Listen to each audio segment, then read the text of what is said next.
For our closed session. City Attorney Logue will make a closed session announcement, and then the City Council welcomes public comments on the item listed for the closed session. City Attorney Logue. Good evening, council members. This is City Attorney Jennifer Logue. There is one item on the closed session agenda for this evening. Item 2.1 is a conference with legal counsel regarding existing litigation pursuant to Government Code Section 54956.9. The name of the case is George Lianos versus the City of Mountain View, Santa Clara County Superior Court case number 23 CV 419416. Thank you. Would any member of the public joining us virtually or in person like to provide comment on the closed session item listed on tonight's agenda? If so, please click the raise hand button in Zoom or submit a blue speaker card to the city clerk. We will take in-person speakers first. And there are none. Raise your hand now if you want to speak virtually. I see no virtual speakers either. So we are now on item number 2 of the agenda, which is closed session. The council will recess to the Plaza Conference Room and return to the council chambers at the close to continue the study session. Continue to the study session. Thank you.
Good evening, everyone. Welcome to the study session of the Mountain View City Council of October 10, 2023.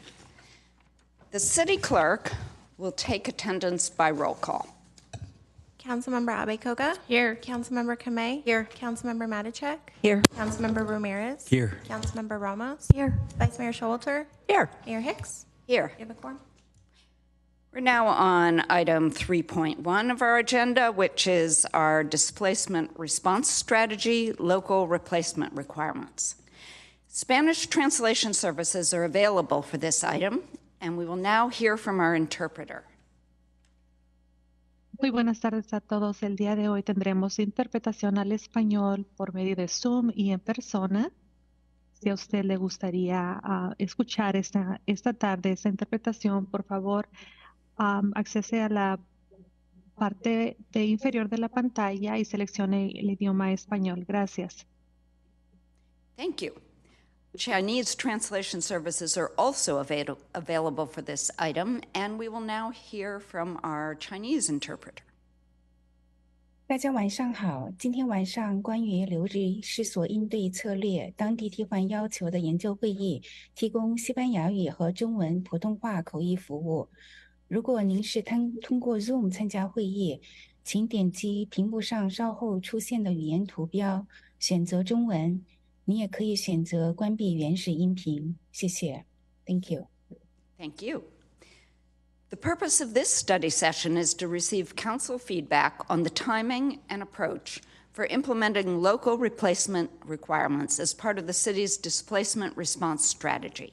Housing Director Wayne Chen will present the item. Good evening, Mayor and Council. I'm going to go ahead and start the item right now on local replacement requirements.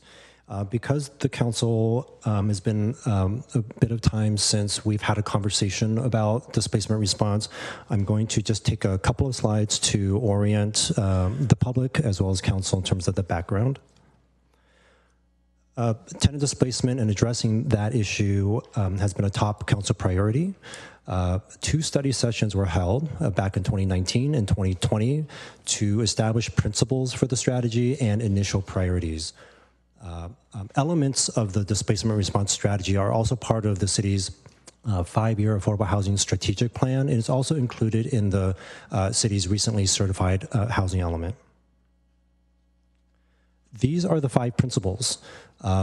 Number 1, that the overall strategy have multiple parts and that they work together in a comprehensive manner because it's a complicated issue and different factors can cause tenant displacement.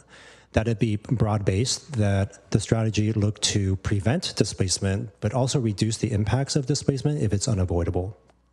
That the approach involve a collaboration with other partners because we cannot do it alone.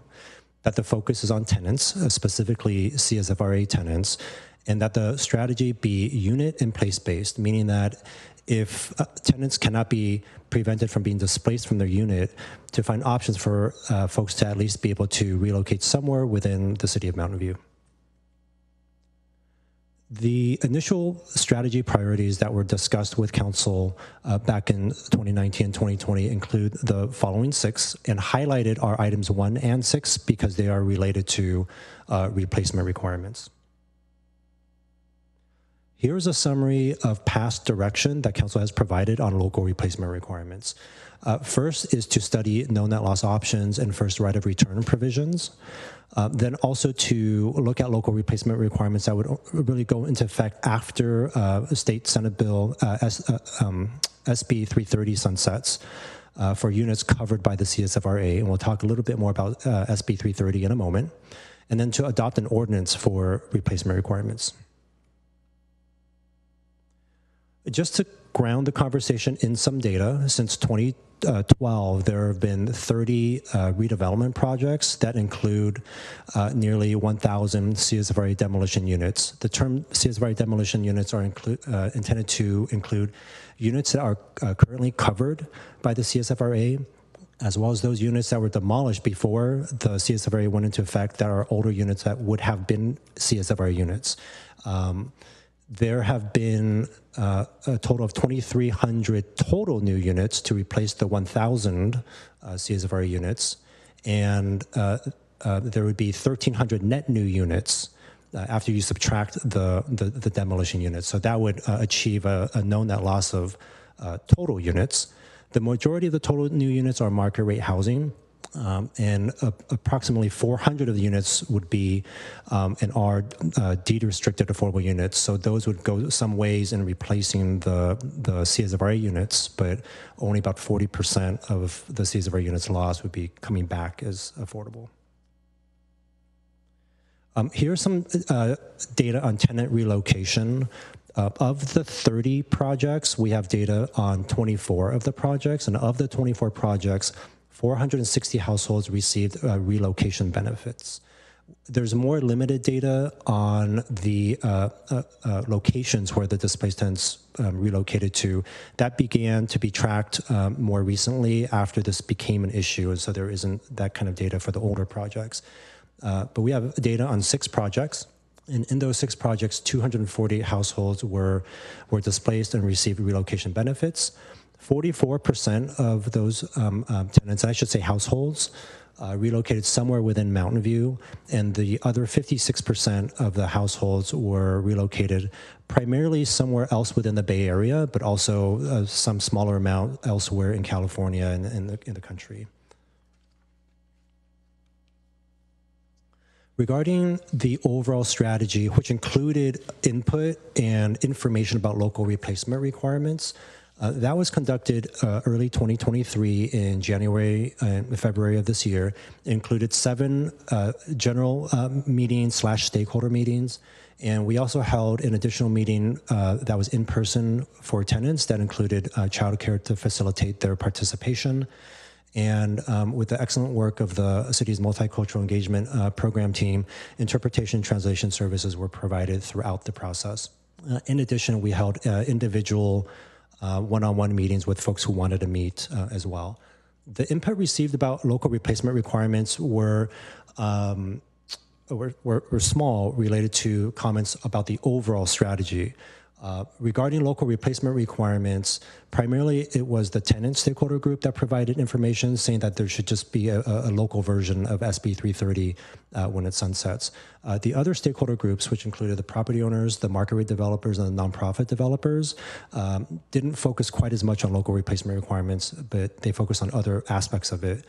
It's included in the attachment, the overall comments, but we'll focus on the other comments also when we have the study session that is regarding the other parts of the strategy in Q1.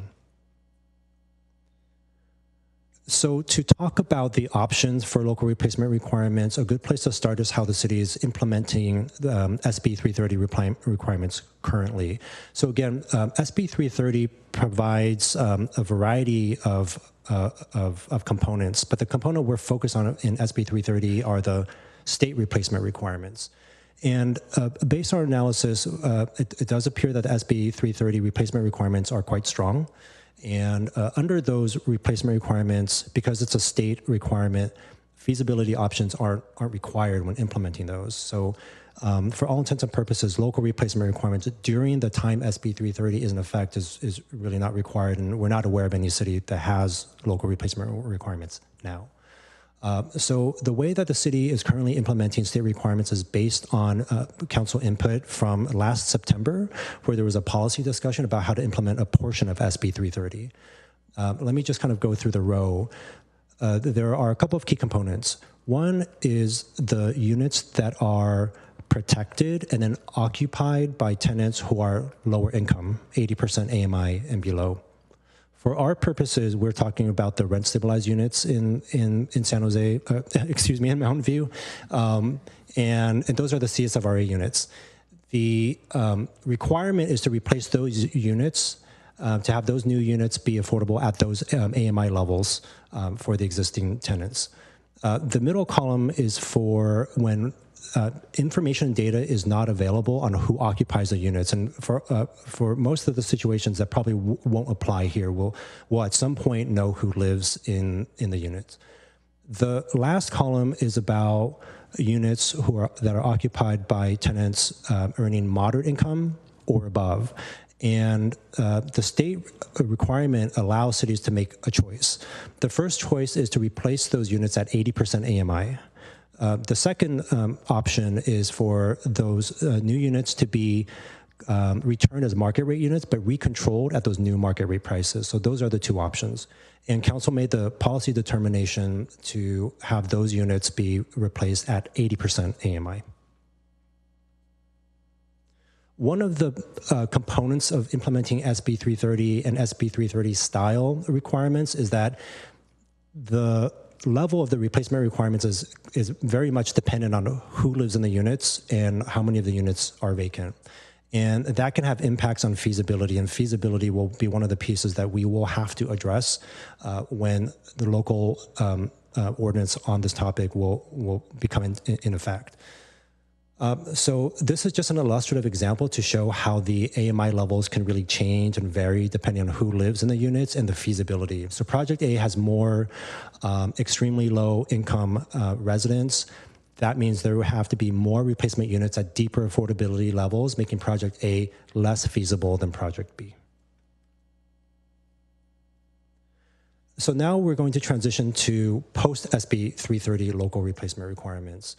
And unless there are other requirements in place, staff's assessment is that redevelopment will likely continue. The CSFRA units will only be older by that point, and there may be additional incentives to want to redevelop those properties as they age. There are still product types that are very popular and also have good returns, and those are the row house townhome style projects. And those have been many of the redevelopment projects that we've seen in the past few years on CSFRA R3 sites that have demolished the CSFRA units and then replaced them with row house townhome projects. So we believe that would likely continue when SB 330 sunsets. And also, the state density bonus law covers replacement requirements for density bonus projects, but not other types of projects. So having local replacement requirements can cover all types of projects. Finally, we believe that HCD, the State Department of Housing and Community Development, will likely increase its emphasis on strong local tenant protections and have seen where they've actually used examples of having strong replacement requirements as an example of a practice that the city should consider. And to further increase their emphasis on fair housing. Based on our process of going through the housing element, we believe that the feasibility options, though, will be a required component to implement strong local replacement requirements. And that is part of the state law that staff reviewed along with our consultants in terms of what would local replacement requirements look like and feasibility options going forward. And it turned out to be a rather complicated set of options to develop, but certainly housing element and how HCD will review the situation will be important. They haven't issued guidance on how to resolve this sort of thing at this time, but we believe it will be something that will really emerge. The AB 1505 inclusionary housing bill, which returned the ability for cities to implement inclusionary housing, will be one piece of our evaluation in developing feasibility options that would go alongside local replacement requirements. And then also state rent control laws are also going to be an important piece. Just to focus on one of the rent control laws, the Ellis Act will be an important one. The Ellis Act allows property owners to withdraw their rental units from the market, and they're not required or they cannot be forced to keep their properties to be rented out if they want to use it for a different use, including selling it or redeveloping it. And while the Ellis Act allows cities to have replacement requirements for rent-controlled, rent-stabilized units, cities can't adopt requirements that would make their ability to withdraw their units infeasible or use it for another purpose. Just to touch briefly on the R3 zoning district update, we mention it in the staff report because primarily all the CSFRA units are on R3 sites. So those R3 sites and those CSFRA sites will have the simultaneous component of wanting to have either preservation or having those units be replaced if they're demolished, as well as an opportunity area for increased development capacity and introducing new housing options. And so that's where some of the overlap is because of the geography. However, the staff is recommending that R3 update be seen as a related but separate council priority work plan item. The R3 update, in terms of a solution to address feasibility considerations, number one, again, isn't needed during SB 330 because feasibility doesn't have to be considered during the time of implementing state requirements. Second, because the R3 sites are very diverse and the replacement requirements can really vary depending on, again, who lives there. A one-size-fits-all, we don't see that as being a way that it will work. And then a lot can change between now and 2030. And we would certainly want to evaluate the situation again at 2028, 2029 as well. So staff recommends that the R3 update project be able to move forward according to the goals stipulated by council for that project and have it separate from local replacement requirements, but did want to reiterate that the teams will still stay coordinated in terms of sharing information about how the projects are going, and there's still going to be relevant information sharing. In terms of benchmarking, neither staff nor the city's consultants are aware of any cities that are also looking at replacement requirements post SB 330. And we, again, also don't really have state guidance in terms of how to maybe address or resolve this interaction between strong protections, addressing or reducing or mitigating governmental constraints, and facilitating housing production. So the council policies and questions that are in front of you tonight are, again, regarding the timing of when an ordinance would be adopted and implemented and the approach for that. The staff has recommended taking a framework option at this time and then implementing an ordinance as we approach 2030. The intent of the framework is really, that would really be what would go into the ordinance itself. And the bring back to council, if that's what council wishes to move forward with, would then include more detailed fleshing out of the options here in front of you. But staff is recommending framework option 1, and let me just kind of go through the 3 options as well. I'm going to focus on the first row, and that is the occupied CSVR units, and those units being occupied by the lower income households. Staff is basically recommending to follow essentially the post SB 330 framework of having those units be returned at the AMI levels affordable to those households. And then options 2 and 3 would be the same. So across the 3 options, that first row would be the same, and they would all be based on SB 330. Turning your attention to the second row, we're looking at the second tranche, whether they are vacant units, units where there's no information, or units where the households are either moderate or above moderate. So in this second tranche, I'm going to start with framework option 2. And actually, let me do this. Is it showing up here? Okay. So I'm going to start on the ownership side. On the ownership side, the staff is recommending that all 3 options have the same replacement requirements for this tranche. This would allow an ownership project that replaces CSVR units to be replaced between 80 to 150% AMI. The recommendation is based on the fact that we're trying to achieve more ownership options that are affordable and also achieving more middle-income housing. And then for framework option 2, shifting to the rental side, if it's a new rental project, the shaded box there is really reflecting, it's the most closely aligned with how we're implementing SB 330 now, to have those rental units come back as essentially low-income units. Where staff is recommending is option 1 that was just highlighted, to have those units come back as moderate income units. That recommendation is made, again, as another way of achieving moderate income units to align with council priorities on that topic. And also, it can go at least some ways in terms of addressing the feasibility of project. So this would be sort of a middle ground, and it would still protect the existing tenants in terms of having those units available to them at their AMI level, so it wouldn't impact the existing tenants. And option 3 is not recommended, and that would be consistent with the council direction from last September. In terms of the process and the tenant experience of what would occur post SB 330, we would envision having a similar scenario of how we implement SB 330 now in the city's tenant relocation assistance ordinance, which would include a noticing by the property owner to the tenants, explaining the benefits and eligibility, holding community meetings to explain everything, tenants meeting with the city's relocation consultant to find housing options, and then a payment of benefits. What would likely occur, though, is some evolution in the process and the requirements as we develop the other parts of the displacement response strategy.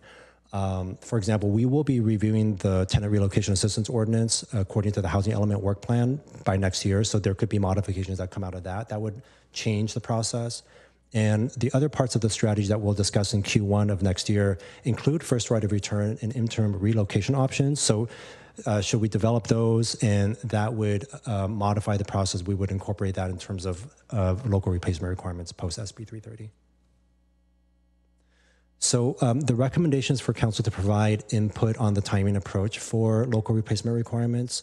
The question 1 is if council agrees with staff's recommendation to develop a framework for post SB 330, develop a local ordinance at a later time, to bring back a resolution for council to adopt the framework in 2024, and to work on a local ordinance that would be based off of the framework as we approach the sunset date of SB 330, but no sooner than 2028, so that we have more current information about any changing laws or the economics of development at that time. And basically the second question is related to those pieces in question 1, and if council supports the option 1 for replacement requirements. In terms of next steps, we would bring back a resolution next year or implement other council direction.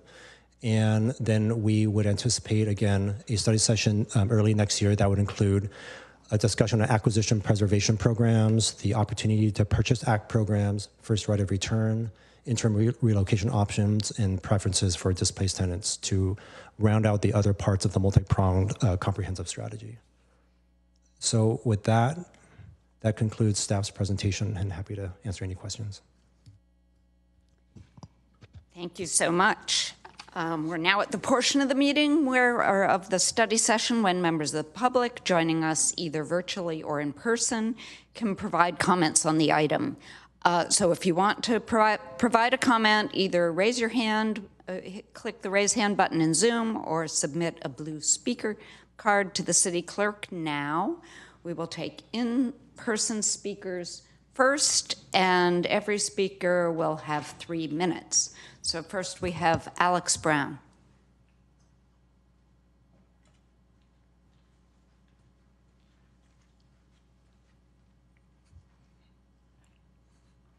Hey, how's it going? Good job. Yeah, no, I don't want to see people get kicked out of the city. I would also like to see developers take responsibility and build more things and do what they can to help people, especially people who need it the most, who can't afford to shop for a new apartment. When it comes to a framework versus an ordinance, I am very much pro-ordinance. I think that the reasoning that someone else hasn't done it, so we can't or we shouldn't be the first to do it, to set an example, to set a standard, to lead the way, is not a good argument in my book. I think we should do things. I think we should declare as a city, this is what we want. This is what we want for our people. This is what's good for the residents of Mountain View, for the development going forward, and send a clear message. Help the developers to know what is the truth, like what we want as a city for development, for projects coming to us. Just tell them. Don't say, at some point, if the state decides to do something or not, maybe we'll figure out what we want to do. And here's kind of a vague allusion to that that's unenforceable, that is not actually passed yet, that we hope that a future city council with an entirely different membership will honor, maybe, when it comes around to it. You guys got this. Just do it. Just say, yes, we would like to do something now. We want to put a stamp on it and say, this is what we want for the city to help people. Hey, thanks. Thank you. Next, we have Edie Keating.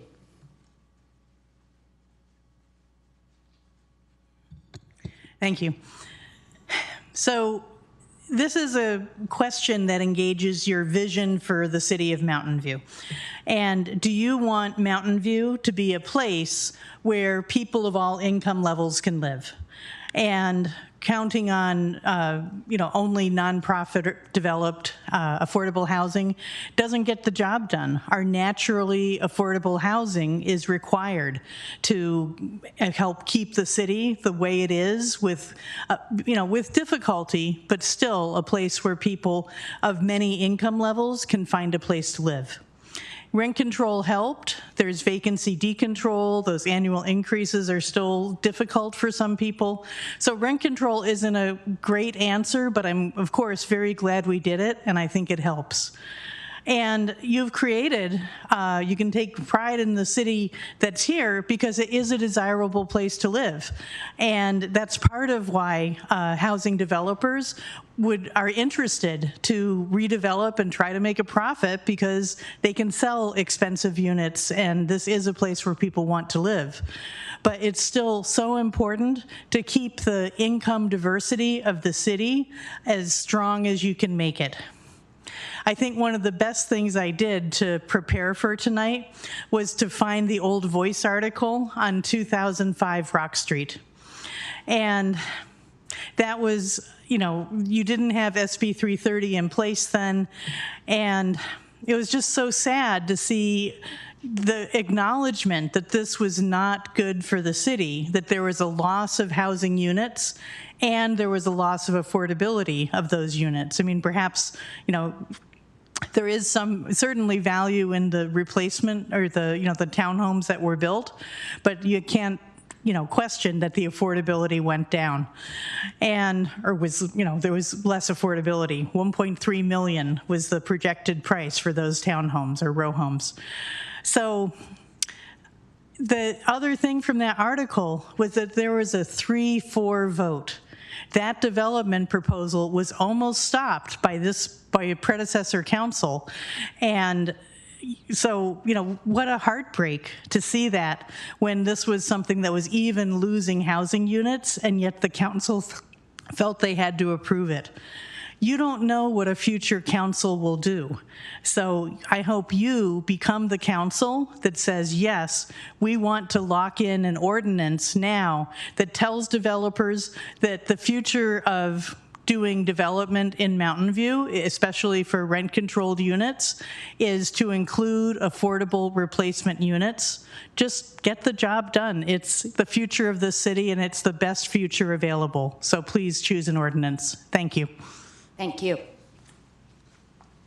So it looks like we have no more in-person speakers. We'll turn to virtual speakers. First, we have Tim McKenzie.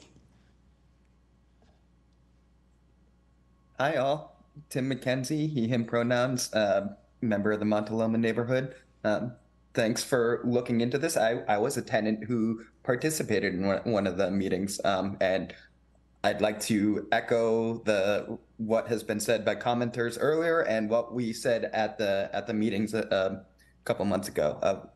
SB 330 local ordinance, would love to see it. It's great that we already seem to have a bit of a framework for how we're thinking about and approaching things. But we know SB 330 is going to sunset. We're like, this is already coming down the horizon. We should take action, have a local ordinance within the framework also to help tenants and place-based displacement prevention. I'd like to suggest helping support or creating frameworks where we can support tenant unions. If residents get together and form a union to help solve problems in their homes, that's something that I'd like to see the city help support. But really would love to see an ordinance, a local SB 330 ordinance come out of this. And I have a question that I hope gets discussed a little bit during this conversation about how income is decided for a household. I personally am low income, very solidly in the low income category with my own personal income. I live in a 3-bedroom apartment with 2 roommates. I don't know exactly what their incomes are, but my guess is that if we all pooled together, we would maybe be above low income. We'd maybe be somewhere in moderate. I don't actually know exactly what, but we're not related to each other. We're sharing the house together, and how that sort of total household versus individual household tenant situation would play out in terms of setting the income levels at, under the different options. Not exactly sure what that would look like, but I think it would be important to consider in what is hopefully a great ordinance that helps protect the residents of Mountain View from being displaced. Thank you. Thank you. Next, we have the SRI organization.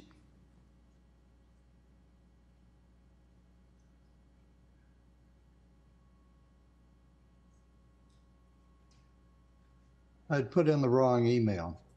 So my name is Philip Cosby, and I'm representing the Cafecito of St. Athanasius Church. I'm very happy to have this study session around displacement response.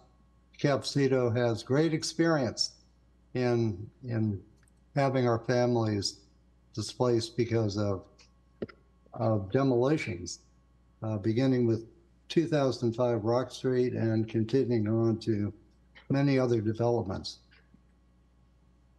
I agree with the staff recommendation of option 1, but I would like to see staff modify this because vacant units are being counted as moderate income. Vacant units are units where you really have no idea who the previous tenant was. But if they go in as moderate income instead of low income, it almost incentivizes the property owner to keep the units vacant. And we need units for families to occupy. So I think it would be okay to, if it wouldn't be feasible to do all of the vacant units as low income, to at least split the difference and do half low income, half moderate income, but with a priority for the greatest number of units, replacement units being for the low income families. Secondly, encourage the council to choose creating an ordinance now in the sense over the next couple of years. And to be honest, we don't, even though it's a sunset at 2030, we don't actually know that for certain that SB 330 would not be changed. So I think rather than having to scramble in the future, to just do the ordinance now when all of the research has been pretty diligently done. So thank you for your consideration. Thank you. Next, we have Steve Welter.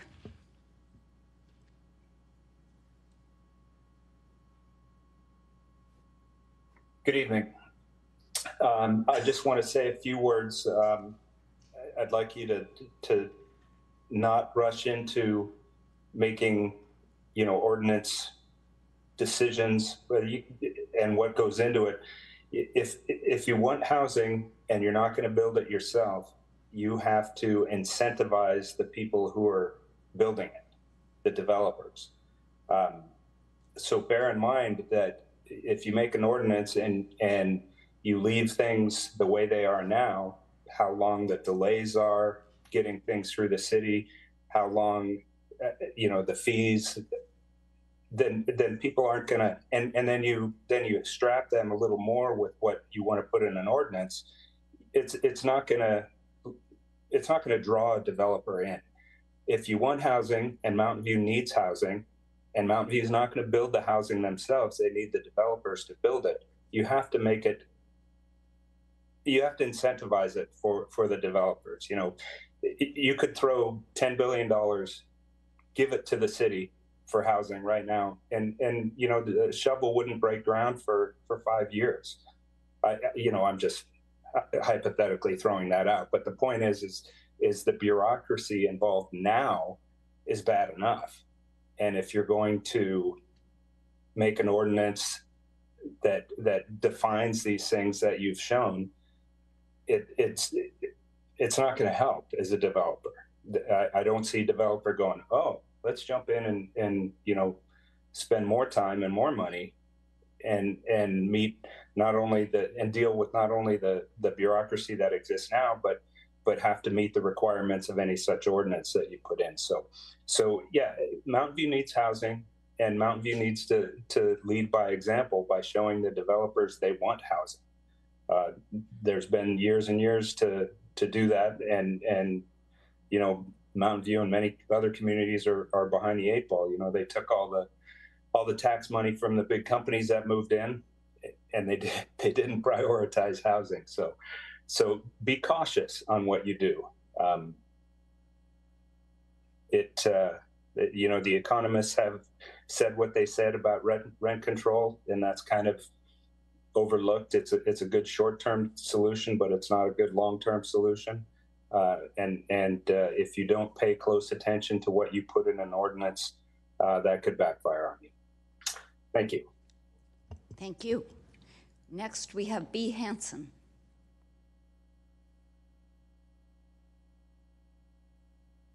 Hi.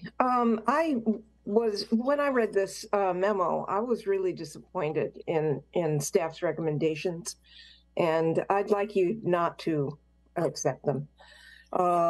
Basically, it seemed like the main idea, the main problem that was addressed was the economic feasibility of building and making sure that it's profitable for developers to build and to incentivize them, of course. There was very little emphasis on low-income housing, affordable housing, and yet so many of the people that I know, people who work in the restaurants and the shops and clinics and hospital and schools, all of those people, it's well known that we have a major problem here, and it's been known for a very long time. And I thought that the example of Rock Street, all of those folks that got evicted without just cause, was going to be recognized in this staff memo, but it wasn't.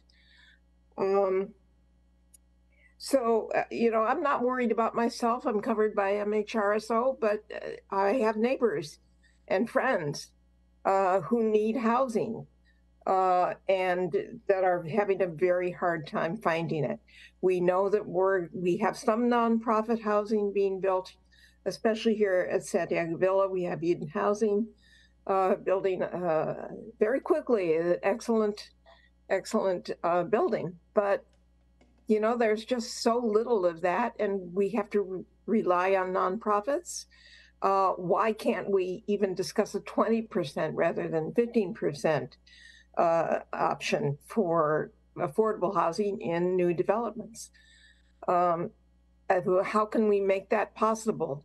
How can we build higher, build up rather than out? There's a lot I don't understand here. So I really defer to people like Tim, Bill, Alex, and Edie, who know much more than I do. But I really feel that we have to, do a better job here and support low-income people better. That's all. Thank you. Thank you. Next, and I think last, we have Anna. Anna, are you there? Hello, Anna Marie, she, her. Hope everyone's having a good day so far. I'd like to really echo pretty much what Alex, B, Edie, Tim have said. We really need to take action now. I appreciate us having the discussion and doing the study session and all these things. But in order for people to stay in their homes and not face displacement and all these other things, we need to take action now.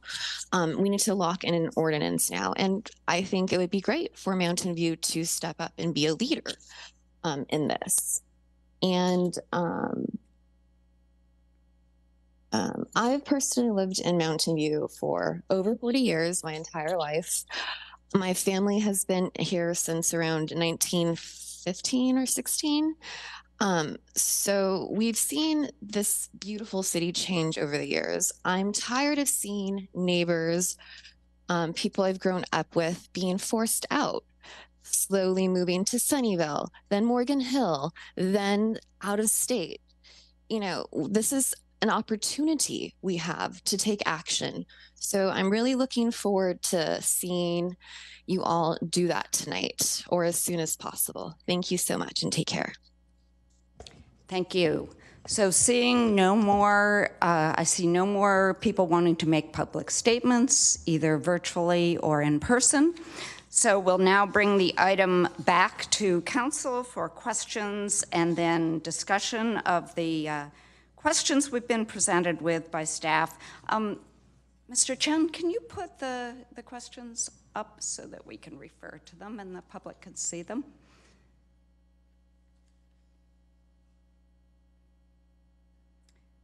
And while we're waiting for that and waiting for questions from council members, I just wanted to frame this issue by saying that this is one of the this is an issue that's really important to council members and was one of the top rated issues when we voted for what we would put up as our council items that we'd see over the next year. And that personally, I've been struck when I look at the census, the last census that was out, at the tremendous amount of displacement in Mountain View. And that's one of the reasons that I voted for this particular item. And that, you know, as higher income individuals move here for good jobs, many longtime community residents are being displaced, either to the Central Valley where it's difficult to get jobs or to our streets. So I'm happy that the city will be addressing this problem, but I want to also emphasize one thing that was in the staff report, that it's not something the city can do alone. We have to partner with nonprofits, housers, developers. You know, we all have to pitch in to some degree. So with that, I see a question from Councilmember Ramos. Thank you, Mayor. Just some few follow-up questions. During our meetings with staff, I did have a question about like the difference of work between a framework and an ordinance, and could you share with us the answer to that? I apologize. Could you repeat the question? The difference between a framework and... No, the workload in terms. The workload. So primarily the workload impact between an ordinance and a framework would basically be the second hearing that would be required as part of an ordinance process. So it would not be a whole lot more workload. We would envision taking the option that the staff recommends, and whatever it is that we bring back, we would flesh that out more, and it could be used for either a framework / resolution or an ordinance. So really, it would just be that second public hearing for the ordinance. Thank you for that.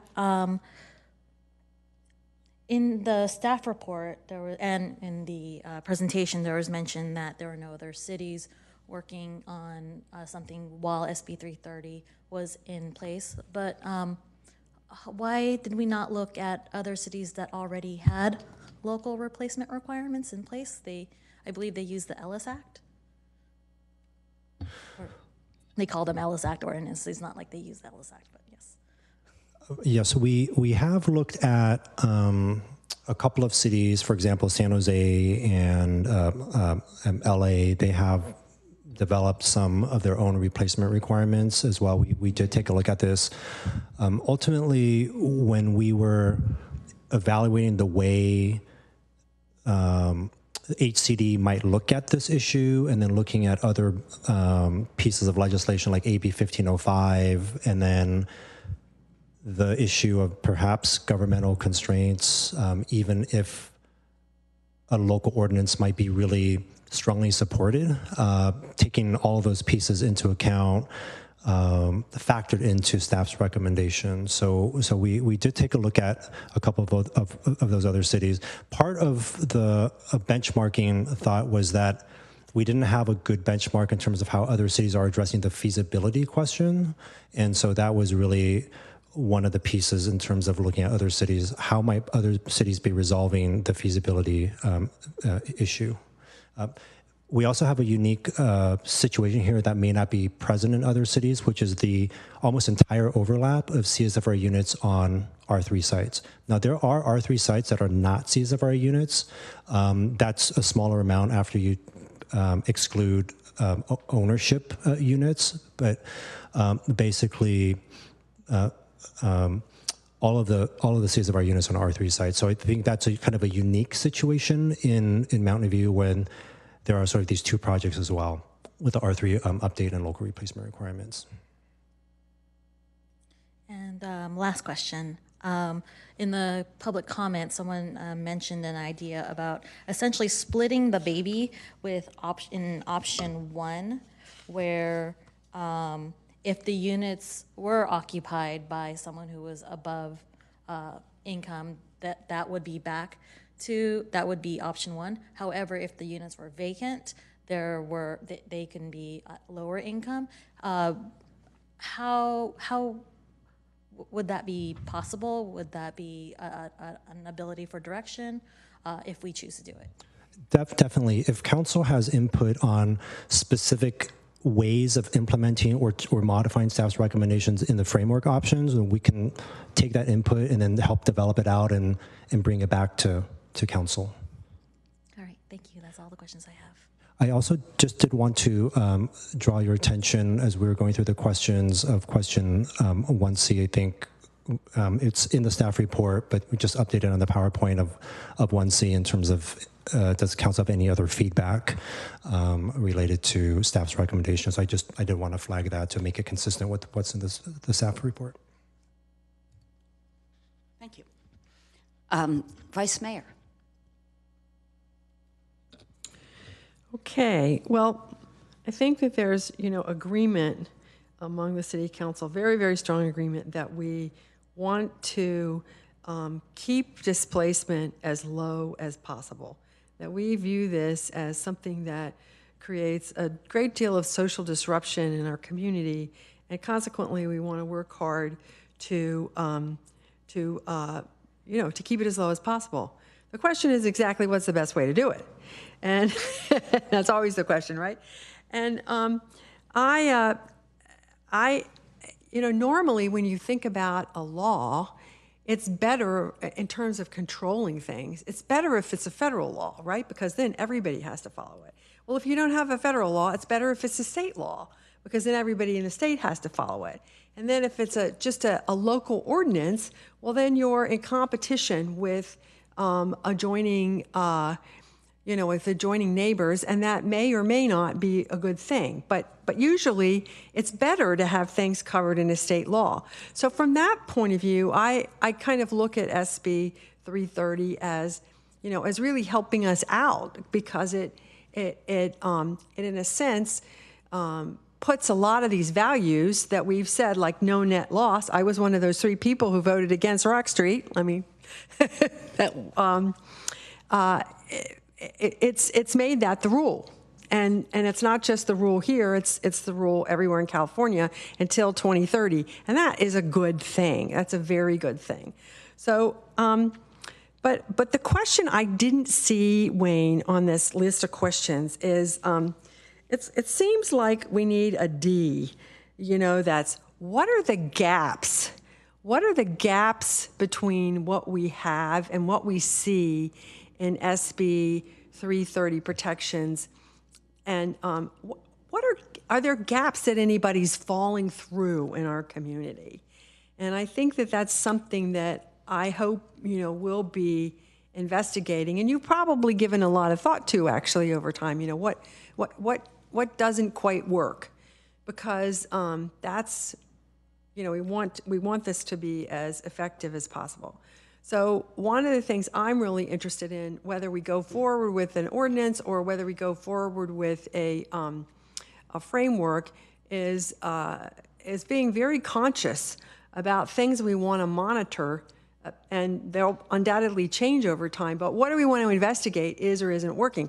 Like, one of the things I don't think we know nearly enough about is we just had that one, I asked the question about who comes back after you're displaced from a unit that is rebuilt, it takes 3 or 4 years often to construct a new place. So where do you go for 3 or 4 years, and how many people come back?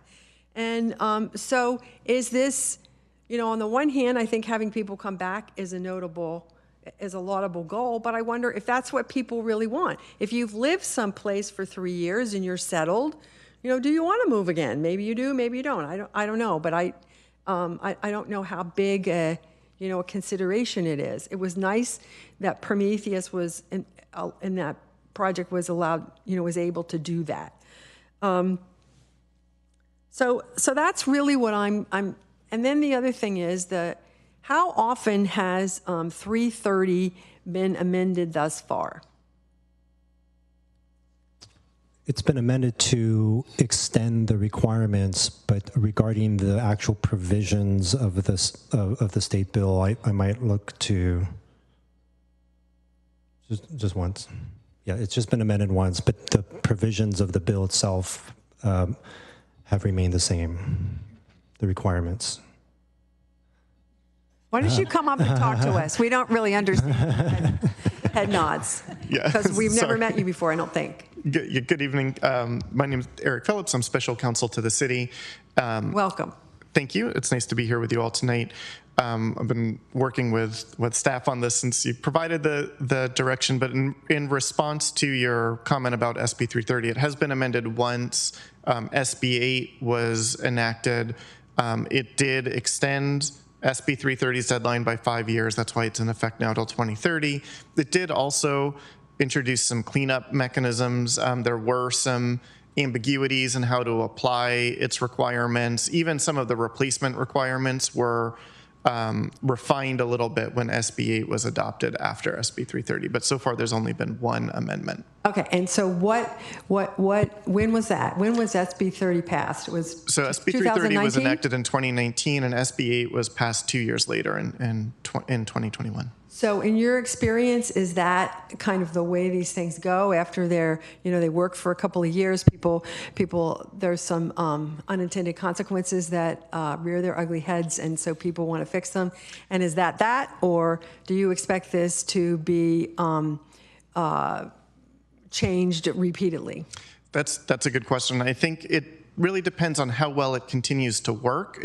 The legislature does continue to revisit high priority items just like you do here in council, and it would, I think, if there are specific gaps or issues, especially if the legislature continues to have the same interests and priorities in housing production, I wouldn't be surprised if we saw some further refinements between now and the sunset date. It's also possible, as the sunset date approaches, that SB 330 gets extended or even made permanent. That's what we just saw with SB 35 2 years before its sunset date.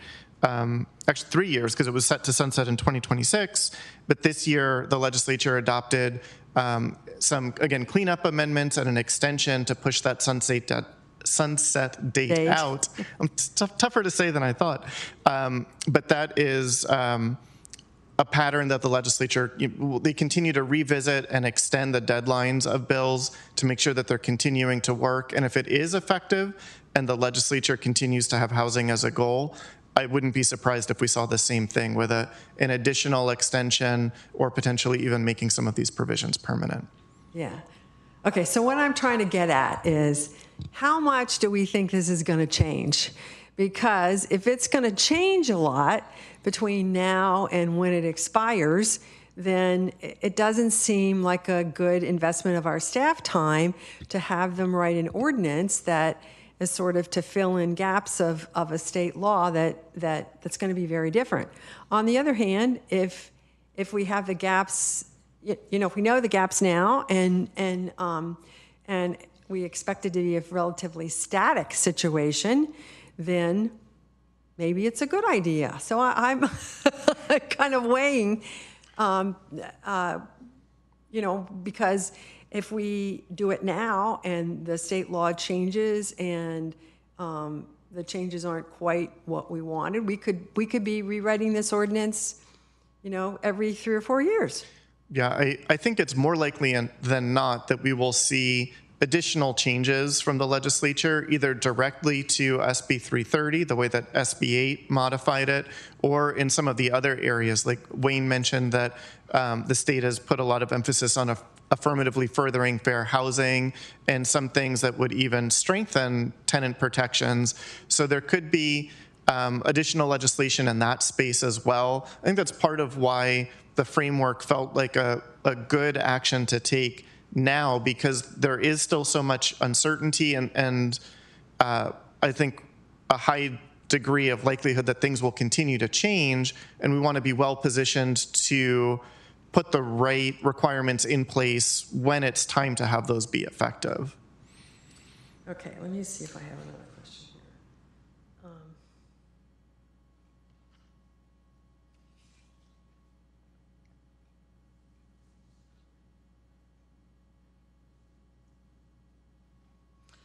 And the other question I had for staff generally, thank you so much. I really appreciate your comments. Thank you. Is really about land use. The land use implications of this. I'm going to be talking more about land use in the next for the next 6 months, because I think sometimes we forget when we work on these things to talk about land use as well as what is the topic of the day. And when we're talking about housing, land use is always a part of it. Right? It might not be a big part of it, but it's always part of it. So it seems like the land use implications are really what we would cover in R3. Is that correct? That's correct. Okay, and so that's on the docket. That's coming to us later. Yeah, because I also think that is a crucial component of this displacement strategy writ large. Okay, thank you so much. Those are my questions for now. Councilmember Matichak. Thank you.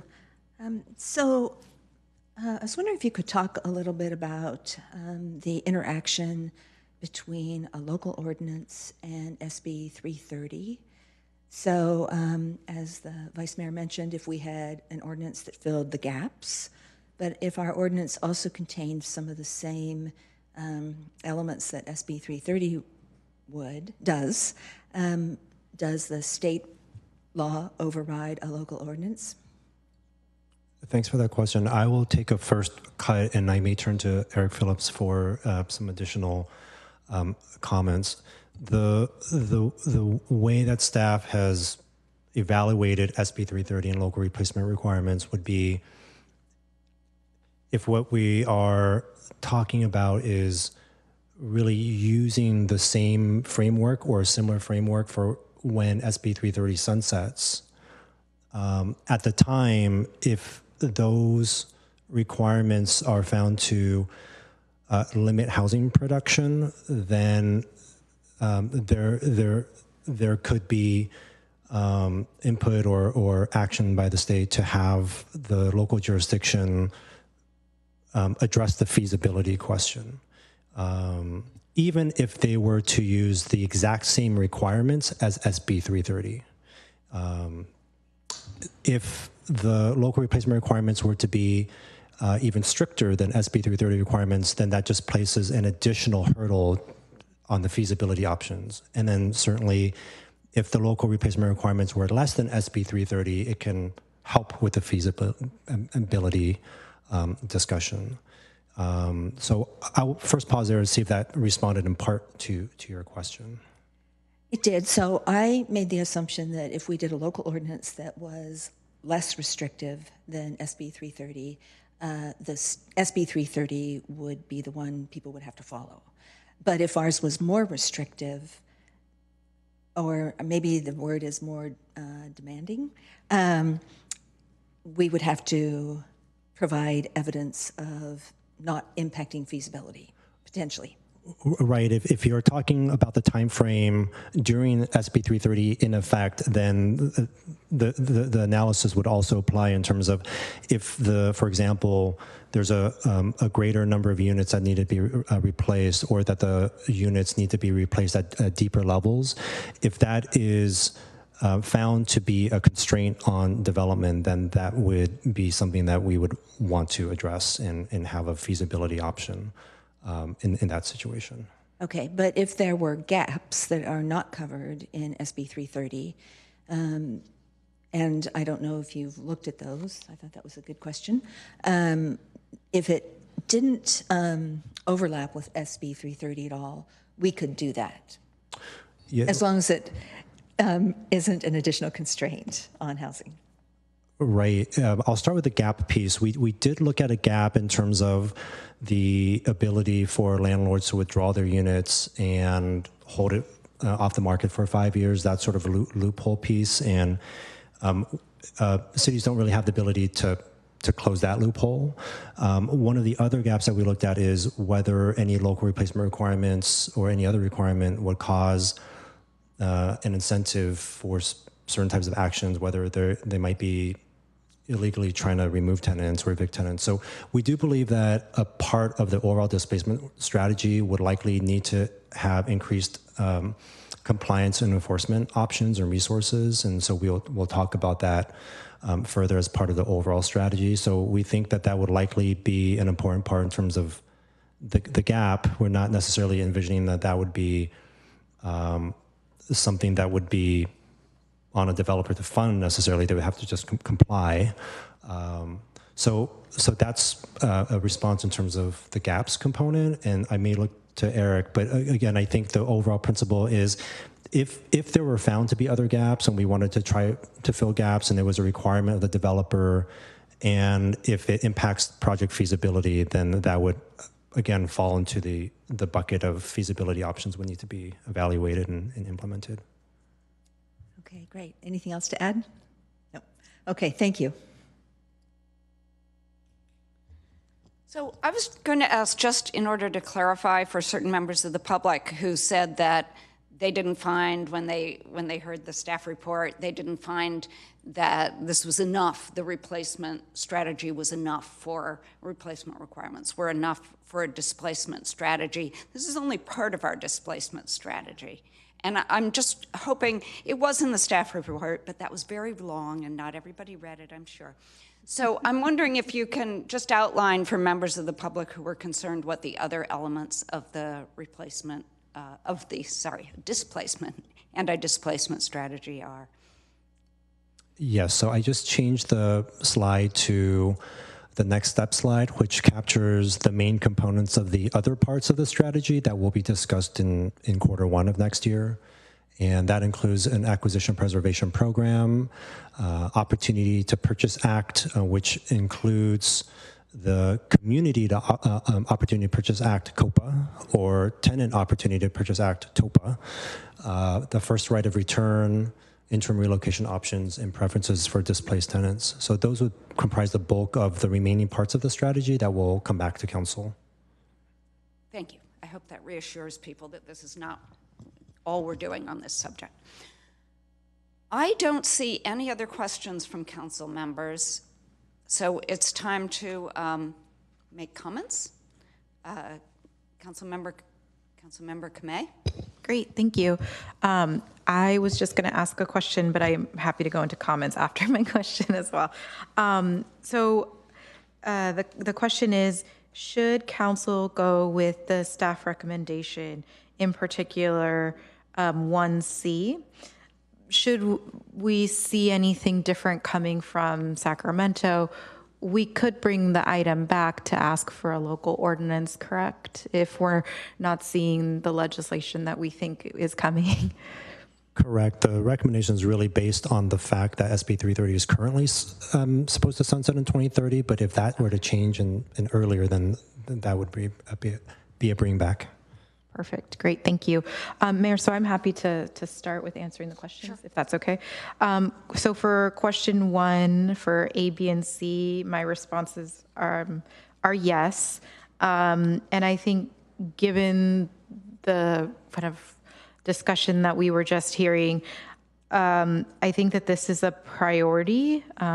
Local replacement requirements are a priority for the legislature. I think we're seeing bills be extended, amended, and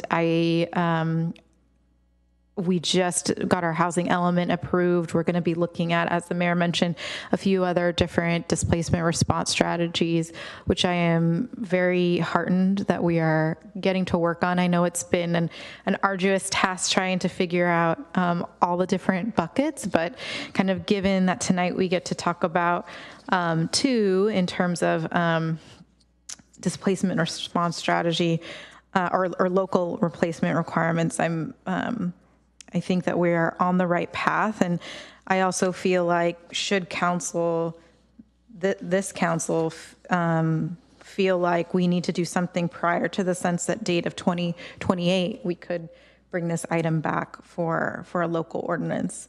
So that's why I say yes to all the questions in one. And then for question two, yes, I agree with option one. I think one of the interesting components that I would be if there is dialogue from colleagues is how we assess the units for the vacant or occupied. I thought the public comment on that was interesting.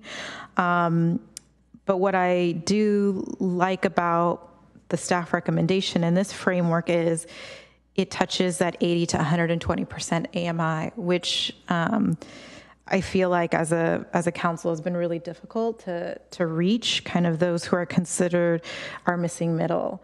And in talking with staff, those who are in the 80 and 120% AMI range, we may feel like they would be kind of above moderate, but they really are moderate to low income in our state and in our county. So for those reasons, I'd be interested if others have other different comments, but want to pursue this framework for now from staff. And then apologies, I got into comments before. I wanted to thank staff for the robust outreach. I know that it's been many meetings, translation, childcare opportunities, and I feel like that has led to a lot more participation from our residents in our community to get to where we are today. So just wanted to add that. Thank you. Councilmember Ramos. Echoing the thanks of Councilmember Kamei, I would also like to thank staff for their outreach and their work on this. It was before I was on council when these outreach started, so I was able to actually check out all the stakeholder meetings for all that, and to see like asking the questions of where are we struggling in protecting our residents from displacement, like what constitutes as a true right of first return, what constitutes as being able for them to leave while the unit is being redeveloped and then come back. What are the barriers to that? What are the questions if we have issues of overcrowding? And we ran into some of these interesting questions as we had our demolition projects as well, where like there were some even units that were overcrowded, and say you had 4 people in a unit that was supposed to fit 2, and it was a household, and combined they might actually make what we would view as above moderate or moderate income. But individually they would be all low income, and but they would clump together in order to make that rent. So I'm glad that we are looking at that. I'm really excited for part 2. In going down with the questions, I want an ordinance.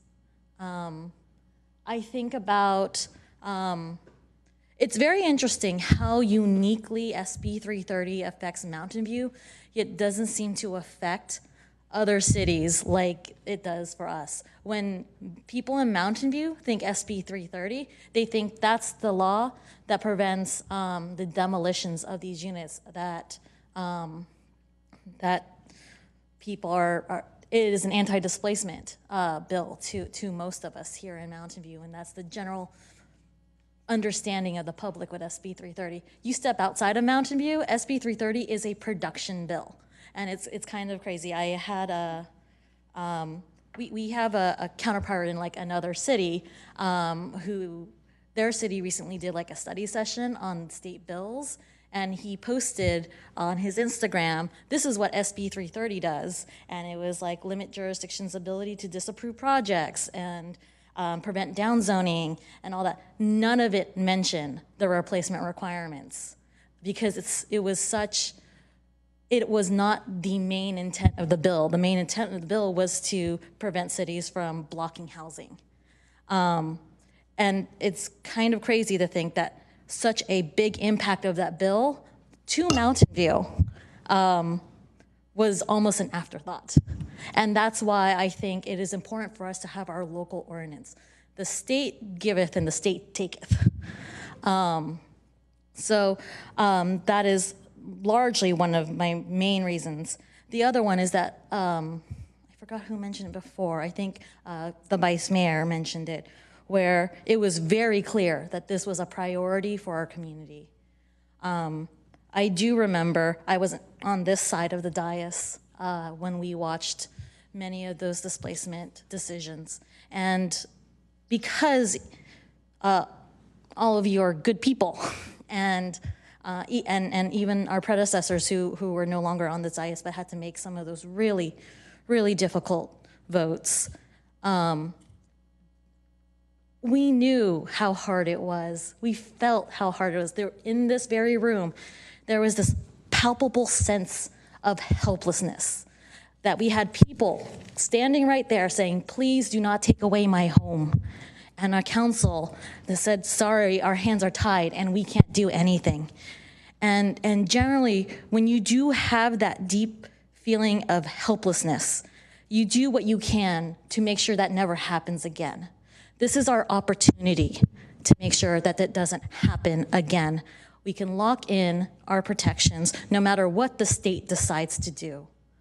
We can tell our community that this is deeply a priority, that you are protected, that we will never have the issues that we had with Rock Street and the Montecito and the Middlefields, where we had even a loss of units. When there was discussion about a feasibility, as it stood, we were losing units, not just affordable units, actual units. And we knew that that wasn't what we wanted for the future of our city. So that's why I really feel strongly that we really need to go for an ordinance and lock that in. Does council agree with staff's recommendation for Framework 1? I'm pretty okay with Framework 1. I am curious about what it would mean to decide how those vacant units are treated, the split the baby kind of thing. Largely because it would be another way to prevent like the pushing out of low-income people. But what I do love about option 1 is that when council actually voted, this was also before my time on council, on the clarification for SB 330, there was questions about like, what happens if you live there and you're middle income? And it was kind of like, well, that's it. We can't do anything for you. And so that's why I actually really like option 1. So it gives the opportunity for someone who is not low income, but like moderate income, middle income, the chance to come back as well. And I think that answers my question. Thank you. Thank you. Councilmember Ramirez. Thank you, Mayor. As my colleagues have, I also would like to thank staff for your work on this. I have a quick question. Does SB 330, Mountain View is, I think, unique, correct me if I'm wrong, when in our inclusionary housing ordinance for ownership housing, we require that a reserve be established by the developer to assist low-income homeowners to make sure they could pay for their HOA dues, right? Correct. Does SB 330 require the establishment of a similar reserve? SB 330 does not. And does our inclusionary ordinance carry over to replacement requirements under SB 330? So would SB 330 replacement units also have to establish that reserve? I'm going to look to Eric to help frame a response. Certainly we have the local requirement that already exists, and it existed prior to SB 330 coming into place. But I'll ask Eric to talk about maybe the interaction. Oh yeah, I think it's a little bit more straightforward for this one. I think the answer is just yes, that the city's BMR requirements, including the reserve requirement, would apply to replacement units as well as your inclusionary units. The city administers its BMR program for all of the units that are subject to ongoing affordability restrictions, whether they were created as part of the inclusionary ordinance or SB 330. And that would be true even above and beyond the inclusionary requirement. So if we have more than 15% of the units replaced. That's correct. The additional ones also would be subject to the HOA reserve. That's correct. That's interesting. Okay, thank you for the clarification. I agree with Councilmember Ramos. I have a couple of additional reasons why I think it's important to bring back the ordinance sooner rather than later. The first is, as staff had indicated, drafting an ordinance and bringing it back is not actually much more work than just coming back with the framework. You're already doing the policy work when creating the framework, and if it were a substantial amount of additional work, I could understand a reservation in providing that direction, but because the workload is largely equivalent, it sounds like, and I'll defer to staff on how to characterize that quantitatively, but I'm heartened to hear that it's really not all that much additional work. We can't tie the hands of a future council, and I'm uncomfortable with the notion that we would make a request of a council that there is a possibility none of us will be serving on, that they do us a solid and bring back an ordinance that they may have no interest in. If we want to do something, then we should do it and not ask a future council to do something that they may not want to do. And there's no accountability if they don't do it. A resolution is a promise that none of us can keep, and it's a promise that nobody can be accountable to if it's not upheld.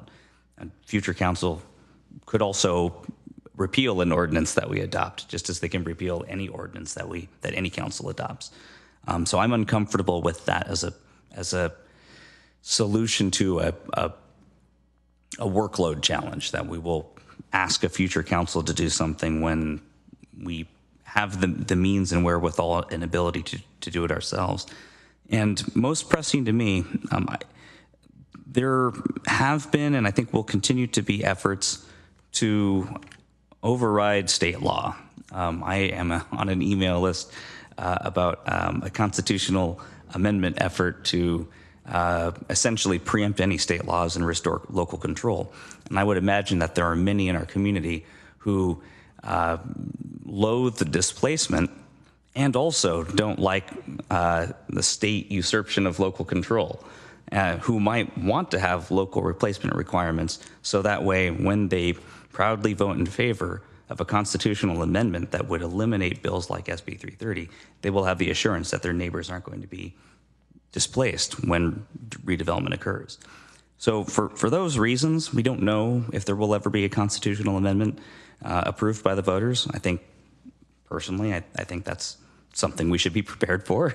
I think there's a lot of consternation up and down the state of California about state law. We can also count on a capricious and difficult to predict Supreme Court at the federal level to do all kinds of things. And I've been hearing about some cases that might come up that I'm sure our city attorney will be informing us about over the next year or so that might radically alter how we implement things like mitigation fees and all of that. So I wouldn't be surprised if, state laws that we're confident, will be here in perpetuity end up disappearing for reasons that we can't predict. So I'm comfortable with option one, framework option one presented by staff. I'm interested in if a majority of the council is interested as well, the sort of the marrying of the two options, and if there are vacant units, having those be lower income. But I agree with Councilmember Kamei. I think this is a good opportunity also to help us achieve our middle-income housing goals. And the only other direction I guess I would want to provide is to give staff broad latitude in working on some of the things that I don't think we're prepared to talk about today, like feasibility considerations and timing. You know, I don't think this needs to come back next week or next month. You know, I'm fine with it coming, you know, at the end of 2024. But I do think if there is interest in ordinance, this is the council that really ought to adopt it. Thank you. So I'm going to throw my vote in for an ordinance now as well. I don't have a lot more to say because the previous two council members have expressed many of my thoughts. I just think that we're the council that saw so many displacements. I hope we don't see so many in the future. I hope we're preventing them. But we saw kind of the pain of that and the people who were here during, for example, the Rock Street project. So I think we're the ones, for that reason, who put it on our agenda, and I think that we should take care of it, you know, this council. I also was heartened to hear from staff that it was not going to be a substantial amount of extra work. So for those reasons, I would go for an ordinance now. I would also go with option number 1, and also be interested in looking more particularly at what we do with the vacant units. And now, Councilmember Abe-Koga. Thank you, Mayor, and thank you to staff for the comprehensive staff report. So I'm kind of looking at this purely from most purely from a pragmatic perspective, and I support staff's recommendation. I don't think we need to be spending time at this time when we have a lot of other things going on a local ordinance that could be altered in many ways between now and 2030. You know, I guess I see, similar to Councilmember Kamei, what's going on at the state. You know, I'm working on the regional housing measure, bond measure, and we're talking about preservation there and ways to, frankly, fund preservation strategies. And so I see the tide going that way, that it's going to get stronger, not weaker. And so I would prefer to see what the state, what the region does, and follow that. I agree with Vice Mayor that I think these types of laws are more effective when they are done at a higher level and encompasses, you know, the entire state, not just a city. I think we have been, you know, and I'm proud of the fact that we have been a leader in many ways, many strategies, but in some ways, I've also seen it hurt us because state laws come in and actually clawed back some of the things that we have put into place, or tried to claw back some of it unintentionally, because what I see is, yes, other communities aren't as far along as we are, but because of that, we've had to kind of slow it down, or the state has slowed us down. And I think it just gets to be, you know, I really look at, well, what can we do different, but also like in comparison to what else we have on our plate. And to be frank, I really think this is the time for us to have our staff work on, you know, we talked about a lot of internal issues that we need to work out, to just be able to get production going and more quickly. And rather than spending time on an ordinance that might change, will probably change by 2030, I would rather spend the time to work on all of the other issues that we need to work on so that we can actually encourage production to happen. I've been on here for 15 years. We've done a lot of planning, but the production hasn't really kept up. And when we hear things like, well, our process is slow and this and that, I just think we have a lot of work to do, and we need to speed up production. So that's where I would spend our time, not on an ordinance that'll probably get changed many times over by 2030. I do think that from what I'm seeing, the SB 330 could become could be extended or become permanent. And so I think that protection is there, and we should just work within that framework. And then as Councilmember Kamei said, if something changes, then we can bring it back earlier. But at this time, it doesn't look like that's happening. So I would rather spend the time on other projects and we have a lot of them. So that's where I stand on this. So I do support on question 1. I do support staff's recommendation. It's fine to adopt a framework. I'm not really wedded to when in 2024, but also in terms of the framework, option 1 is fine. I was curious I was trying to ask Councilmember Kamei, but in terms of middle income, I guess we would call it the 80 to 150% AMI. I totally understand why that should be. I don't even know, frankly, if it's high enough anymore for sale products. But in terms of rental, do you think 120 is adequate, would be my question.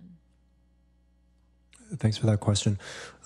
In really hot markets, what we've seen in certain cities, and I would put Mountain View in that category, market rate rents can exceed 120% AMI rents.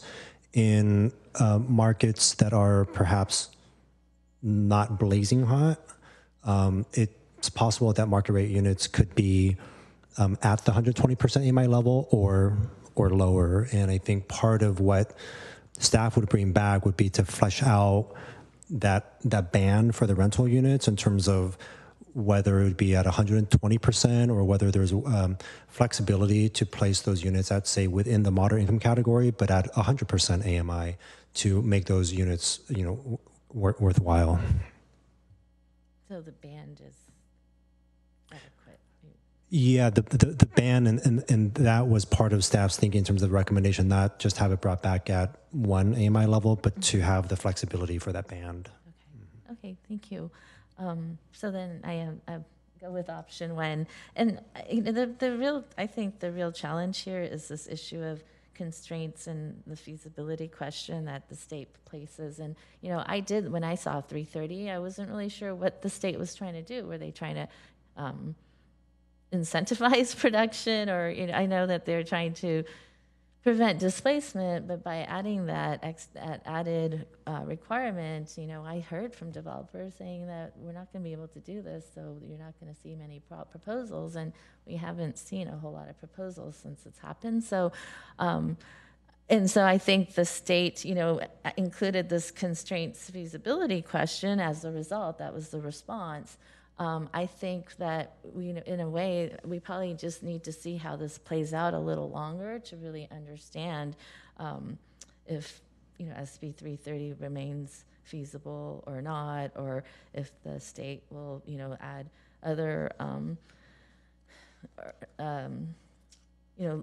loosen other requirements to make it feasible.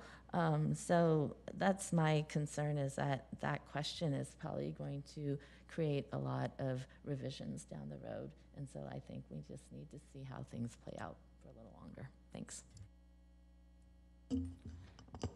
So I have Councilmember Matichak next, but the Vice Mayor hasn't spoken. Vice Mayor, do you want to let Councilmember Matichak go? Okay. Oh, you haven't? Some questions. So I agree with what Councilmember Abekoga just said. I think we learned more about SB 330 tonight, I was thinking it might change, and I'm feeling more comfortable that it might change. And perhaps that's an opportunity for us to try to influence how it changes. But I do think it will continue, and as long as it's going to continue and change, I feel like doing an ordinance is a bit premature. So I would hold off on a local ordinance. But I'm okay with the framework that has been proposed. I agree with staff's recommendation, actually, including option 1 for the framework. I guess I can be that short with this one. Thanks. Thank you. And I'm sorry again.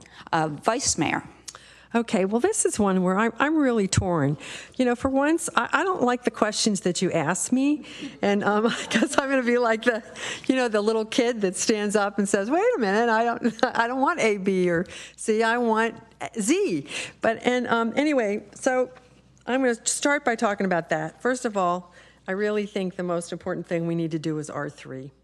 That is, we've been collecting outreach on that for several years now, and I really think it's time for us to, really wrestle with that and explain to people how they can make the densities that we are looking for in a good way that is very protective of the beauty and functioning of our community. So that's the first question I want to answer is, let's do R3, okay? And then the second question I wanted to answer is, I really think we need to collect data.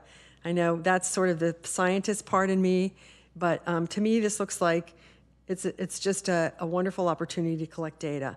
I'm very concerned because of the cost of funds changing that development is going to slow, and we don't want to do things to slow development.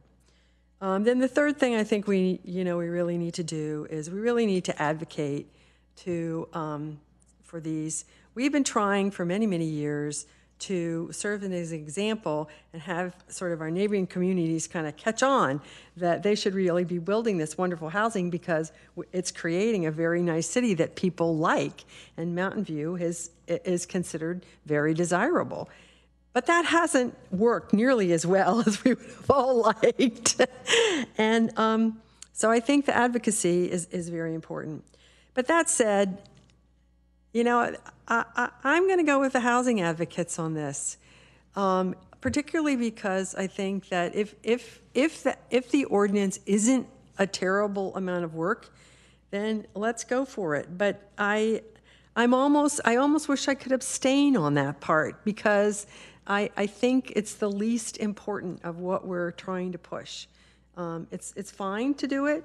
I'll be glad to support it, but I really think the advocacy that we do is very valuable, collecting data on how things work in Mountain View.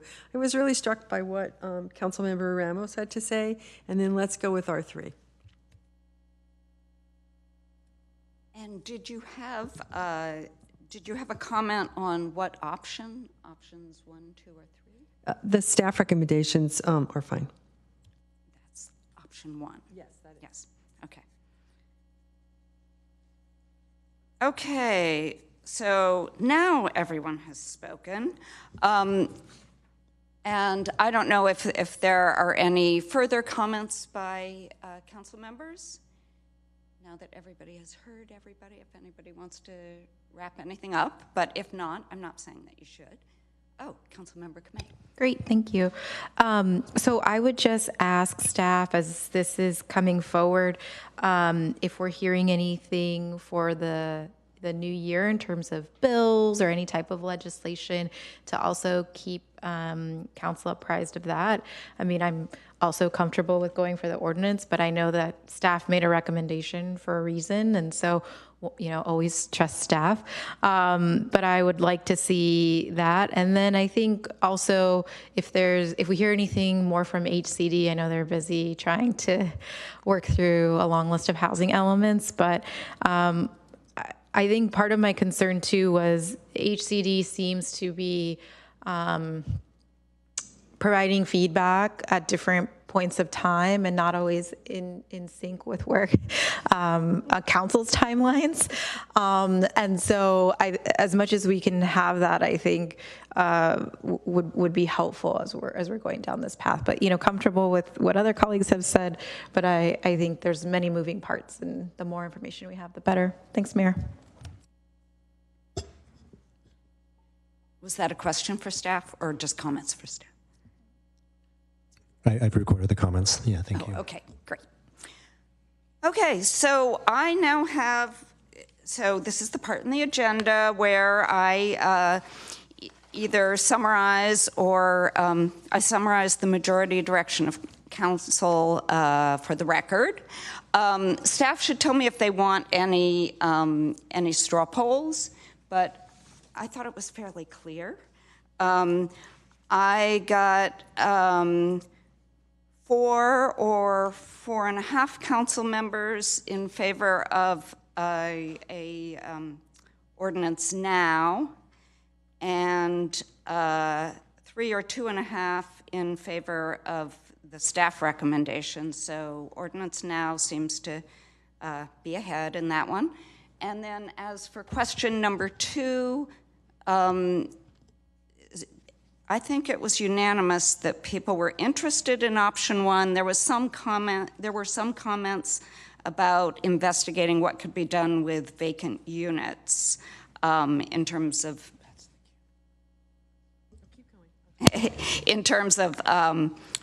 whether we wanted to split them between, I think, option 1, treating them like option 1 and option 2. And Vice Mayor, do you have a comment on that? Basically, I just wanted to bring up the idea of data collection. I mean, perhaps that's something that's embedded in it, but I would like my colleagues to agree that we should do data collection of what's happening in our community about this. Does everybody agree? Sure. Do you have a specific kind of data collection? Well, particularly how people get back into units, if they're able to get back into units, and continuing on the data collection of the trajectory of where they go. And I'm sure that there are other things that the staff thinks might be good to know about. Okay. So the primary one is whether people get back and where people end up. Yes. But any associated data that might be helpful. Yep. Okay. All those in favor? Passes. So are there, in addition to the summary I made, are there additional comments? Things that should be included? Okay. Then I think we're, City Manager? Thank you, Mayor. So I would just also want to add that by doing an ordinance now, council is saying that doesn't mean this year. I heard by the end of 2024 would be reasonable.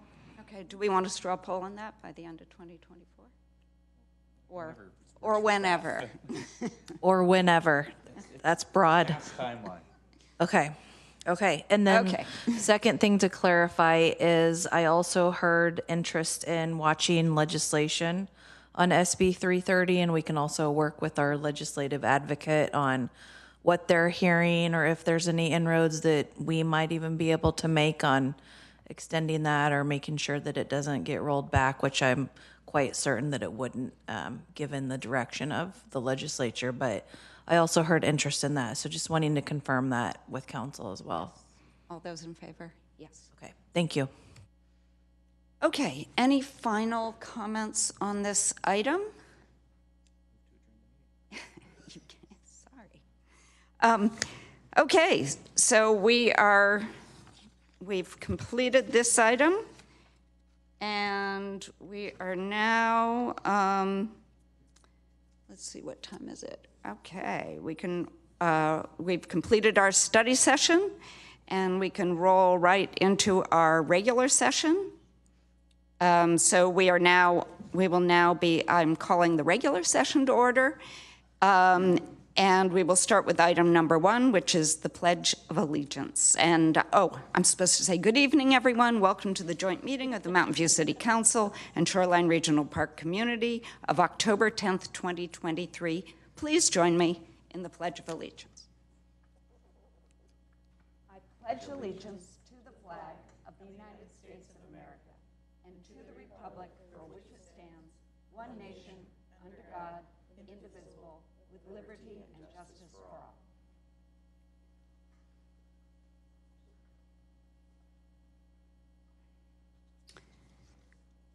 We're now on item 2. The city clerk will take attendance by roll call. Councilmember Abe-Koga. Here. Councilmember Kamei. Here. Councilmember Matichek. Here. Councilmember Ramirez. Here. Councilmember Ramos. Here. Vice Mayor Showalter. Here. Mayor Hicks. Here. You have a quorum? Okay, so thank you very much. Today we have a few announcements to share. First, I want to share that this Sunday, October 15th, we're hosting the 40th anniversary celebration of Shoreline at Mountain View Regional Park.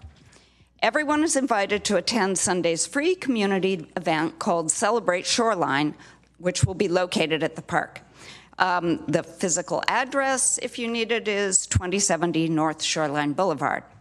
We will have live music, antique vehicle displays, carnival games and food, interactive and educational booths, and self-guided tours around the park. You'll learn about Shoreline's transformation from an auto wrecking yard, a landfill, and a hog farm into the recreational and environmental jewel we know today. You can bike or walk to the event. There will also be parking in lots along Shoreline Boulevard with free shuttle service being provided. The Celebrate Shoreline festivities are taking place from 11 o'clock in the morning until 3 o'clock in the afternoon this Sunday. I will be there along with many of my council colleagues, and I hope to see you there too. More information is available on the city website at mountainview.gov/celebrate-shoreline. My second announcement is that in recent weeks, several of our neighboring elected decision-making bodies have been subject to disruptive, racist verbal attacks by anonymous callers during virtual public comments. The City of Mountain View is fully committed to racial, religious, and cultural equity and justice as we strive to create a welcoming, safe, and inclusive community for all. The Council welcomes respectful and non-threatening public comments regarding matters over which the Council has jurisdiction. Comments deemed otherwise, pursuant to the Council Code of Conduct and the California Government Code, may be grounds for terminating a speaker's comment period.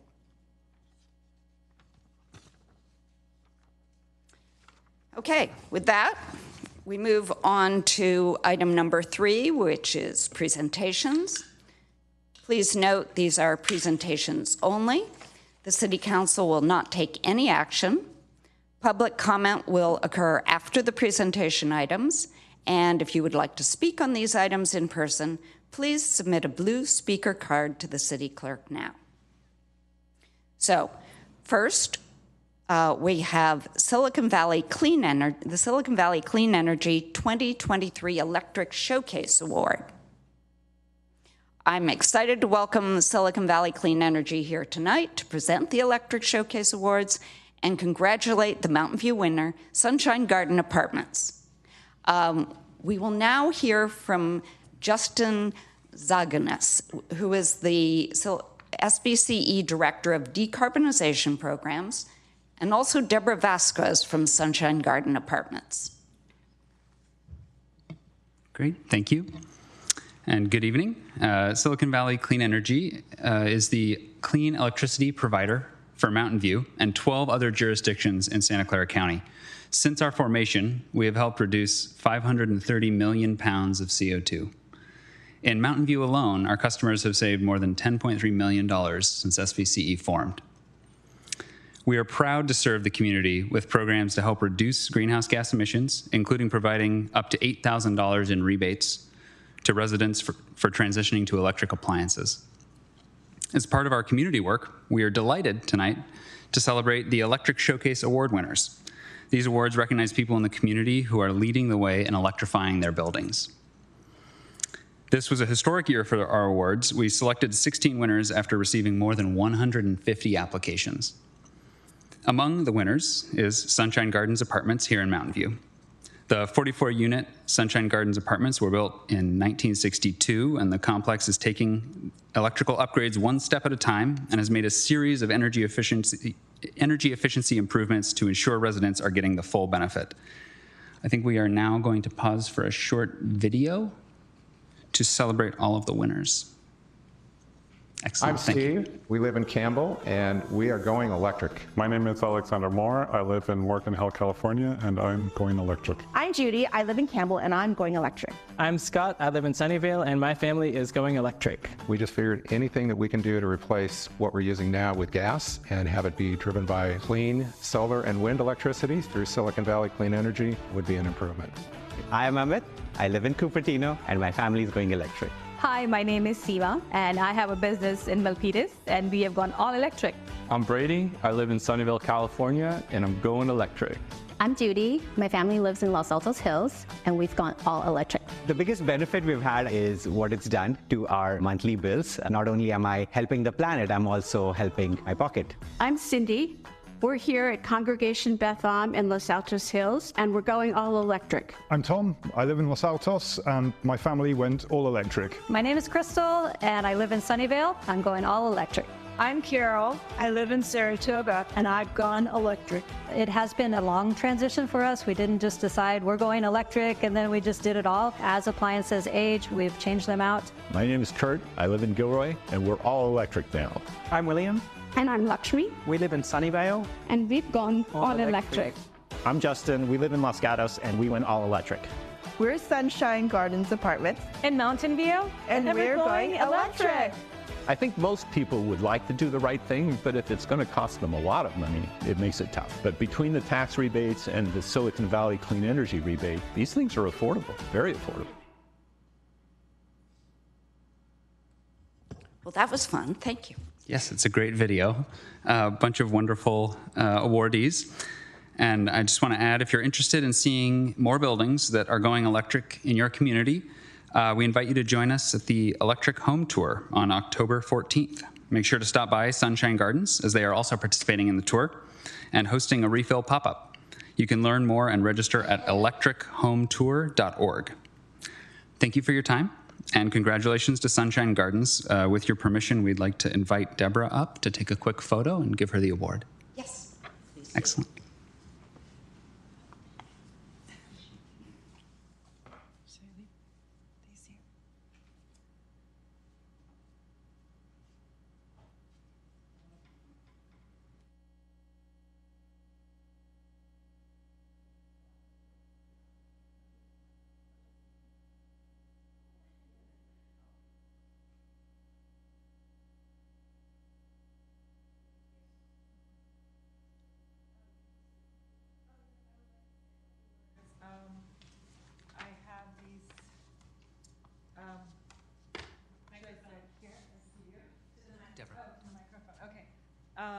So I just want to thank programs like SVCE and for the City of Mountain View in supporting programs like this that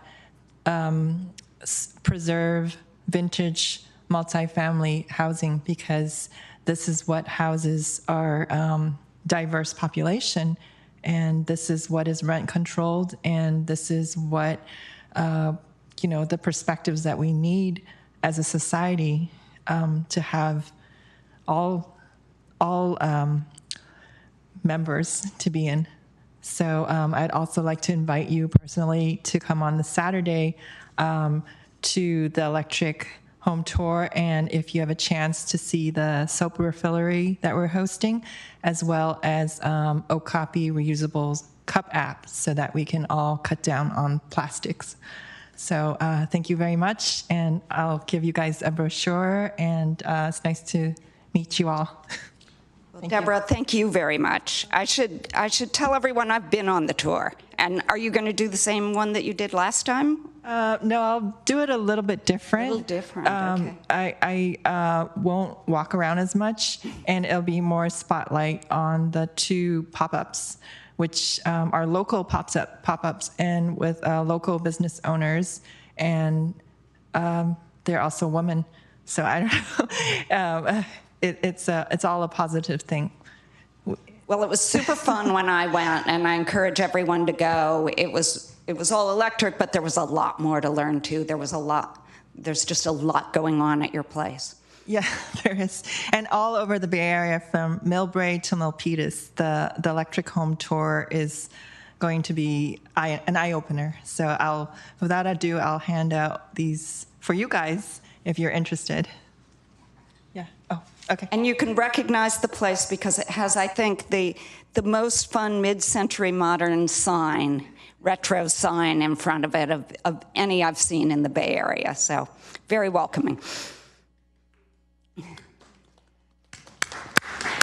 So we have more council member comments. We have Council Member Abekoga. Thank you, Mayor. So as most of you know, I've been on the SVCE board since 2017 when we went into service. And it's really been an honor and a source of pride to be a part of this organization that has moved so quickly to make an impact in reducing our carbon emissions and dependence on fossil fuels. So I just want to thank our SVCE organization led by our CEO, Girish Balachandran, and all of our staff. I'm just so really, they're so smart. Every time I go to our meetings, I just think, wow, we have such a smart staff. And the progress we've made in such a short time is really quite amazing. So I just want to thank those who've been involved for their hard work. And I'd like to congratulate Ms. Vasquez. Thank you so much for what you've done with your apartment complex. Of the winners, I think you're the only one that's a multi-family complex, which I think is really quite an accomplishment because those are the hardest types of development to retrofit. So thank you for your leadership in doing so. And then I know we also have quite a few single-family home owners who've converted, and they'll be on the tour. I'm not sure if I missed them on our little clip. I'm hoping that maybe we could, I don't know if they didn't want to be on it, but it'd be great to highlight some of them too. So that's something I'll talk to our SVC staff. But again, congratulations and to Sunshine Apartments, and thank you so much. And Vice Mayor? Yeah, I don't think I've ever seen you in person before, Deborah, but I've been on many calls and Zooms with Carbon Free Mountain View where you've been an active member, and you've been so willing over the last 4 or 5 years easily to share how things worked and how things didn't work, and to provide inspiration for all of us to move forward. And I just want to say that I'm very proud of your accomplishments, and I also really admire your willingness to teach everybody about it. So thank you so much, and congratulations. Yes, thank you again. Now we'll move on to our next proclamation. This is for Compassion Week 2023. We're happy to be joined this evening by Aidan Miller, CEO of the Los Altos Mountain View Community Foundation, to accept this proclamation. Aidan, will you please join me at the lectern?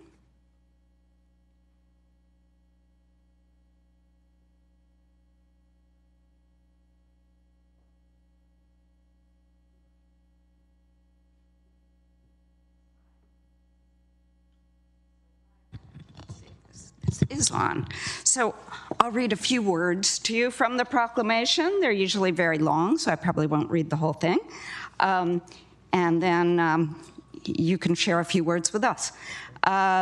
So the proclamation says, whereas the city of Mountain View is a community that embraces, promotes, and values compassion, and whereas the city of Mountain View recognizes the values of acts of compassion that are performed by community-based organizations, nonprofit agencies, and individuals every day to foster a kinder and more connected community, and whereas the vision of Compassion Week is to build a strong, compassionate, and empathetic community by creating service and learning opportunities for individuals to expand their understanding of local and global needs.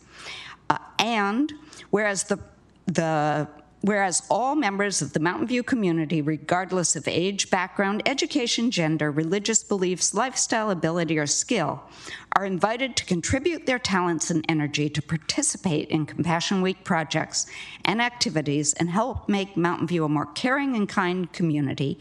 Now, therefore, I, Allison Hicks, Mayor of the City of Mountain View, along with my colleagues on the City Council, do declare the week of October 7, 2023 through October 15, 2023 as Compassion Week 2023. And here you are. And please share a few words. I'll be very brief. Thank you very much, Mayor Hicks, council members. Nice to see you all. Adi Miller, CEO of Los Altos Mountain View Community Foundation. I'm accepting this because we are a sponsor of Compassion Week. The actual lead organization is the Los Altos United Methodist Church, and they're actually at an event for Compassion Week, so that's why I'm here. I do want to acknowledge Council Member Kamei for launching us. We were in this room just on Saturday morning having a panel discussion about how community comes together and kicked off Compassion Week. I myself volunteered at 2 different activities today. I want to encourage others to look at volunteer opportunities throughout the week and then obviously throughout the year. This is an important opportunity to give back to community and build community at the same time. So thank you. Appreciate the proclamation and good luck with your work tonight.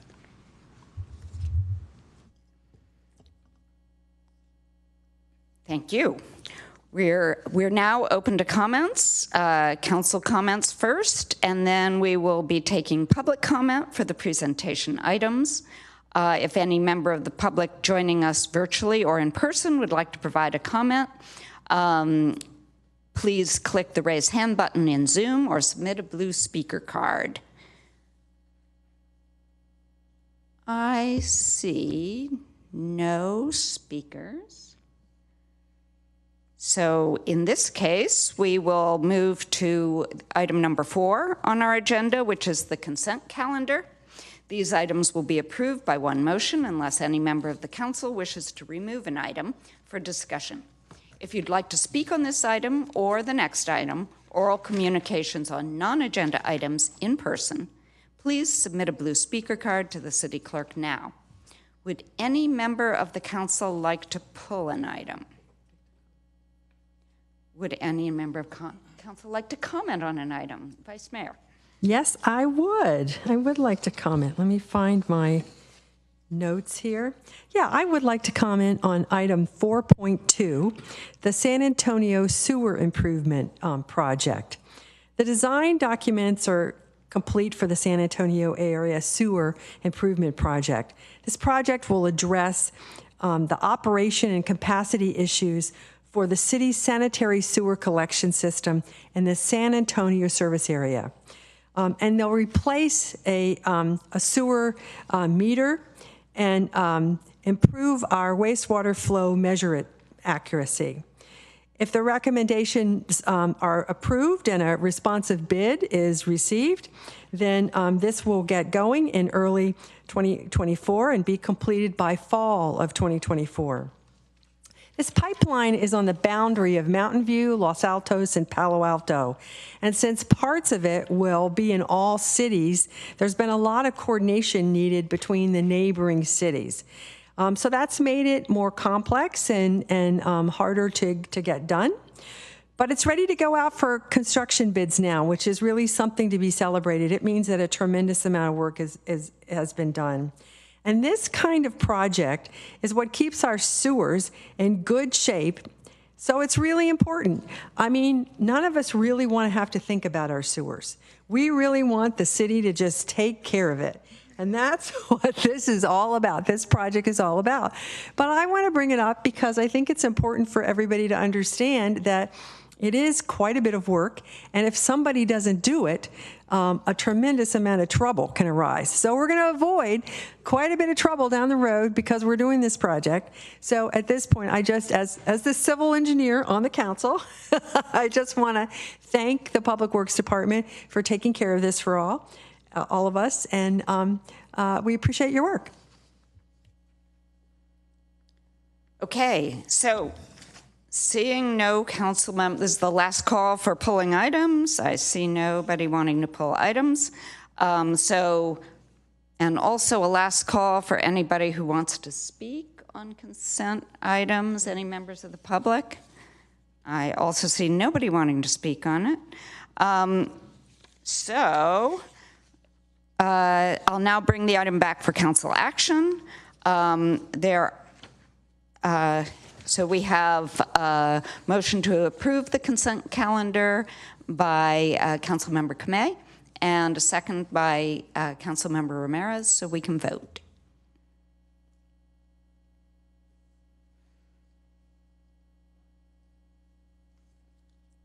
Okay, it passes.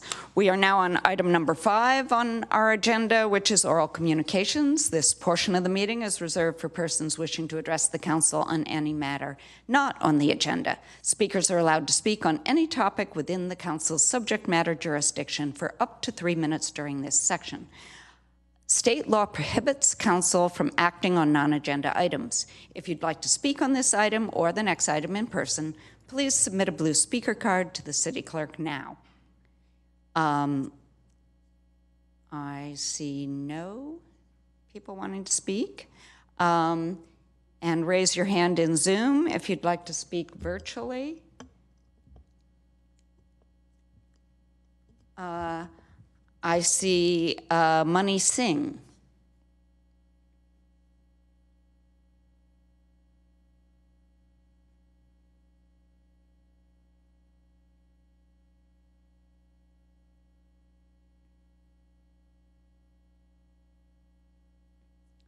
Money, are you there? Hi, am I audible? Yes, we can hear you. Hi, good evening, everyone. I'm not sure, you said it's a public comment, so I'm just gonna go straight to the points, what I have wrote it down, and want to bring attention to a couple of things related to Mountain View. Being a business owner in downtown Mountain View, I would like to address that there are slow days, such as Mondays and Tuesdays in downtown area for all of the businesses. And I would request the funds that are allocated in advertising to focus some of the events on, especially on Mondays and Tuesdays, which can bring more people to downtown. To boost foot traffic and local economy, I propose we should also focus on kids-focused activities in downtown Mountain View. I have noticed that in Centenaro, it's been very well accepted. I think that the return of investment by spending on kids-focused activities is much higher, because when we are advertising like that, we are bringing not only the kids, but also the parents. So the return of the investment of the dollars is much higher, so they're likely to shop more. I also recommend creating videos, which is about 15 to 30 seconds for each downtown businesses and other events being hosted in Mountain View, and advertise them on, we need to have a lot more digital presence where we have a lot more visibility and engagement. All of these videos should be posted on social media channels such as YouTube Shorts, Reels, TikTok, all kind of form of official Mountain View accounts, Chamber of Commerce, or any other neighboring accounts that is there. These are few. I have some more points that I have thought of. To boost the downtown, I also think that just like how we have, oh, by the way, sorry, I'll get to the other point. So we also need to open the comments of public on YouTube and take those comments, and instead of opening just the Zoom thing, which will help some more engagement from the community, and pick those comments and questions and reply them during your meetings. I also think there should be business license subscriptions, which would also encourage a lot of businesses to sign up. If there's a subscription rather than an annual fee, that will also encourage a lot of businesses to join, because everybody's always tight on the money. So these are the only comments I had related to Mountain View today. Thank you. Thank you very much. This comment may have actually been related to the next item, but I didn't catch it quickly enough, so you get a free pass. And I see no other public comments, so we will go into items number 6, which are public hearings. First, 6.1, which is the CalPERS contract amendment for all unrepresented safety PEPRA employees ordinance, and this is the second reading.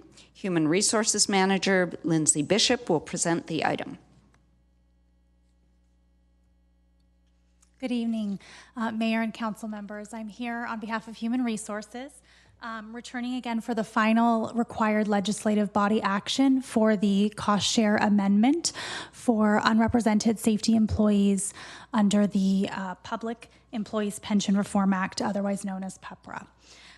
The Council's adoption of the ordinance included tonight as Attachment 1 to the City Council report will authorize the amendment of the contract between the City and CalPERS in response to an increase in the normal cost and as required to maintain the agreed upon normal contribution for these members. As a reminder, these changes are for PEPRA members only, and they are for unrepresented members. Those changes for represented members have been adopted through side letter or MOU. And finally, following council adoption this evening, staff will prepare the CalPERS contract and required forms for the mayor's signature to submit to CalPERS for an anticipated effective date in November. This concludes my presentation, and I'm available for questions. Thank you. Thank you. Do any members of the council have questions?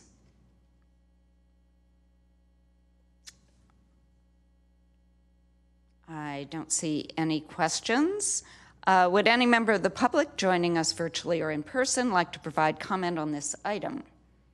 If so, please click the raise hand button in Zoom or submit a blue speaker card to the city clerk. I see no in-person speakers or virtual speakers. So I'll bring the item back to council for deliberation and action. I see a motion by the Vice Mayor and a second by Councilmember Matichak, so we can vote.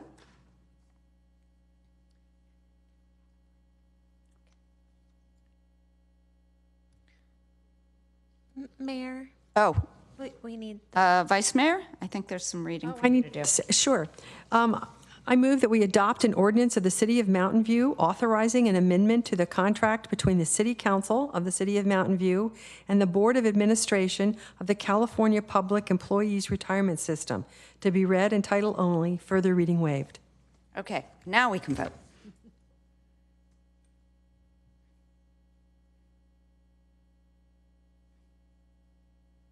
Passes unanimously. And I think we're going to now take a short break until 7:30 and then come back to do item 6.2.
Okay, welcome back from break, everyone.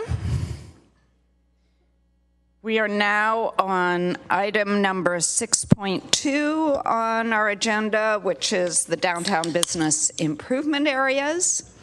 We will start with Councilmember Abekoga. Do you have a statement to make? Yes, thank you, Mayor. I will be recusing myself from participating in any discussion or determination of the downtown business improvement areas 1 and 2 due to the proximity of my personal residence to both improvement areas. Thank you. Thank you.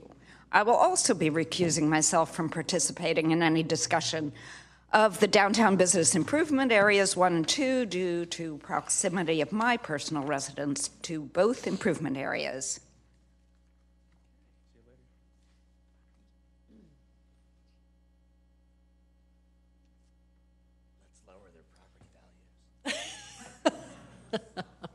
All right. Well, Economic Vitality Manager John Lang will present the item. Thank you. Good evening, Mayor and City Council and Committee of Mountain View. Tonight, we are holding the first public hearing in the long-standing annual renewal process for the downtown business improvement areas. The second meeting will take place on November 14th, 2023 to approve the renewal. There are 2 business improvement areas. BIA number 1 includes all businesses along Castro Street and the side streets between View and Franklin. BIA number 2 includes all businesses in the 100, 200, and 300 blocks of Castro Street. The BIA assessments generated from both of the areas are used for specific programming and services to support the downtown businesses. In the annual report prepared by the Mountain View Chamber of Commerce, the 2024 projected revenues from both of the areas is approximately $39,700. Tonight, City Council may ask or discuss the BIAs and receive any comments or input from members of the public. There are 3 recommendations for Council tonight. The first is to approve the annual report and then adopt 2 resolutions declaring the intention to levy an assessment in BIAs number 1 and number 2 for 2024. This concludes my comments. I'm available for any questions. Thank you. All right. Would any council members like to ask staff a question? Not seeing any. Okay, so that means we'll go to the members of the public. Would any member of the public joining us virtually or in person like to provide comment on this item? If so, please click the raise hand button on Zoom or submit a blue speaker card to the city clerk. We will take in-person speakers first. We don't have any, so now we will go to the virtual speakers. And I don't think we have any of those either. All right, so thank you then. I will bring the item back for council deliberation and action, and note that a motion to approve the recommendation should also include reading the title of the resolutions attached to the report. Councilmember Matichak. Thank you. You were so quick there. I actually do have a question. I wasn't as quick as you were. I found attachment 4, the Chamber Annual Report, really interesting. And there was something in there specifically that caught my eye, and that was that they would like to work with the city or the county to develop a certified access specialist program. And my question is, was that mentioned at all in the economic vitality strategy? Thank you, Councilmember. That specific item is not directly referenced in the economic vitality strategy. We have had conversations with the Chamber about supporting the business community with more ADA accessible training. The city does have 2 trained building inspectors in this area, and we have had several conversations about rolling out a program that the local business community would be able to leverage. So that is not currently reflected in the vitality strategy, but that is certainly something we could add in as an action item within the strategy. So I guess I'm interested in having it at least on the list for when it comes back to council as an action item, not at the goal level, if I've got the terminology correct, so that at least we would know like the level of effort it might be and the cost and that kind of thing, so that we could potentially prioritize it. If I want to do that, do we need to do a raising of the hands or take any kind of vote on that? To just include it on the list for further discussion when the economic vitality strategy comes back to us? Councilmember Matichek, I think you can take a straw poll. Okay. Are folks familiar with that?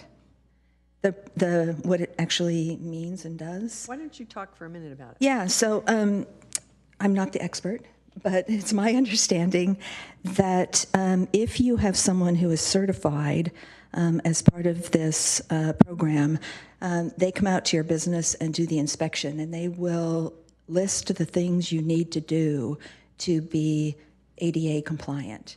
And then you have the opportunity to plan for addressing those issues. You don't have to do them all at once, but one of the things this does is it sort of deters the lawsuits. Because if you've gone through the certification, it's like, well, why bother suing you because you've got a plan to address all these issues. And if you are sued, I believe the penalties are lower. And maybe you want to add to that? Yeah, there's a couple things. One is it certainly brings the business and the building into compliance, but two, if you have an implementation plan and you haven't gotten to it, generally the courts view that more favorably, and so the judgment generally is less, as the council member stated. So I guess I would like to see if there's interest in adding that just to the list so we could have further discussion about it when we discuss the economic vitality strategy later this year. Councilmember Kamei, is that what you wanted to talk about? Or okay, well then yes, I think that's a great idea to have a straw poll. Everybody in favor? Okay, that's 5-0, so that passes unanimously. Thank you. And that's it. Okay, Councilmember Kamei. Great, thank you. I realized, as Councilmember Matichek did, that I had a quick question. And so there was some council questions about the outreach and the communications. And one of the things that I did note in the attachment 4 was like the flyering. So will that have the QR code on that with resources on the flyer or more information? I think we can certainly talk to the chamber about how to increase accessibility of their flyers with QR codes. But the flyering was a way to advertise upcoming DBA meetings, which many businesses will put in their storefront windows, or not only DBA meetings, but activities of the DBA. So can certainly talk with the chamber and the DBA about making it a little more accessible with QR codes. Thank you. And, I don't think this will require a straw poll. I just had comments that there's a lot of good work happening. And so the more we can share those resources, I think the upcoming, it says there's going to be a neighborhood association and community member, monthly meeting. There's a free toolkit on social media use. There's so many resources. And I think it's just a great way to try to, aside from just the flyer with maybe an email, if people click on it while they're walking by, it could be really great. So but just wanted to add that. Thank you, Vice Mayor.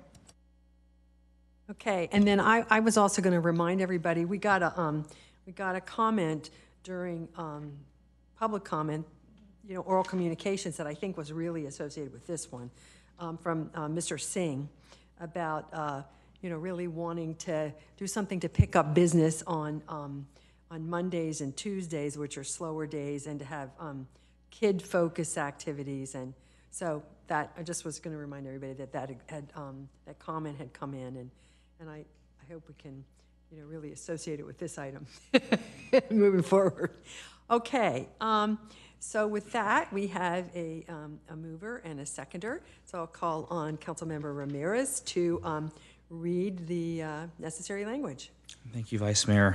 Great report, great work, and great comments. And with that, I will move to approve the staff recommendation, including adopt a resolution of the City Council of the City of Mountain View approving the annual report of the Downtown Mountain View Business Improvement Area Number 1 and declaring its intention to levy assessments for 2024 to be read in title only, further reading waived, and set a public hearing date of November 14th, 2023, and adopt a resolution of the City Council of the City of Mountain View approving the annual report of the Downtown Mountain View Business Improvement Area Number 2 and declaring its intention to levy assessments for 2024 to be read in title only, further reading waived, and set a public hearing date of November 14th, 2023. Thank you. So I think that means that, are there any more comments?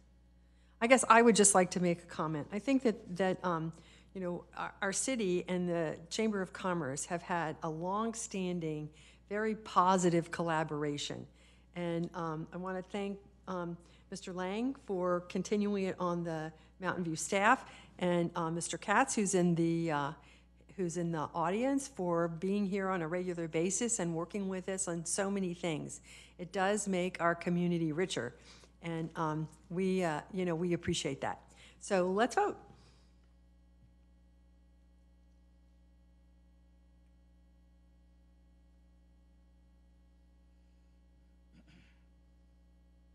The motion passes unanimously. So with that, I think we can welcome Mayor Hicks and Councilmember Abekoga back, and I will move over.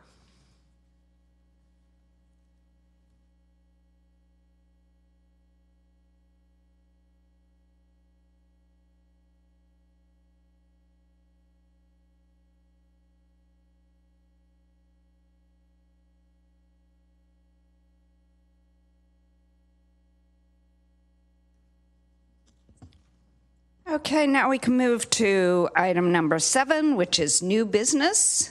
In particular, 7.1, an amendment to the Education Enhancement Reserve Joint Powers Agreement. Assistant City Manager Audrey Seymour Ramberg will present the item.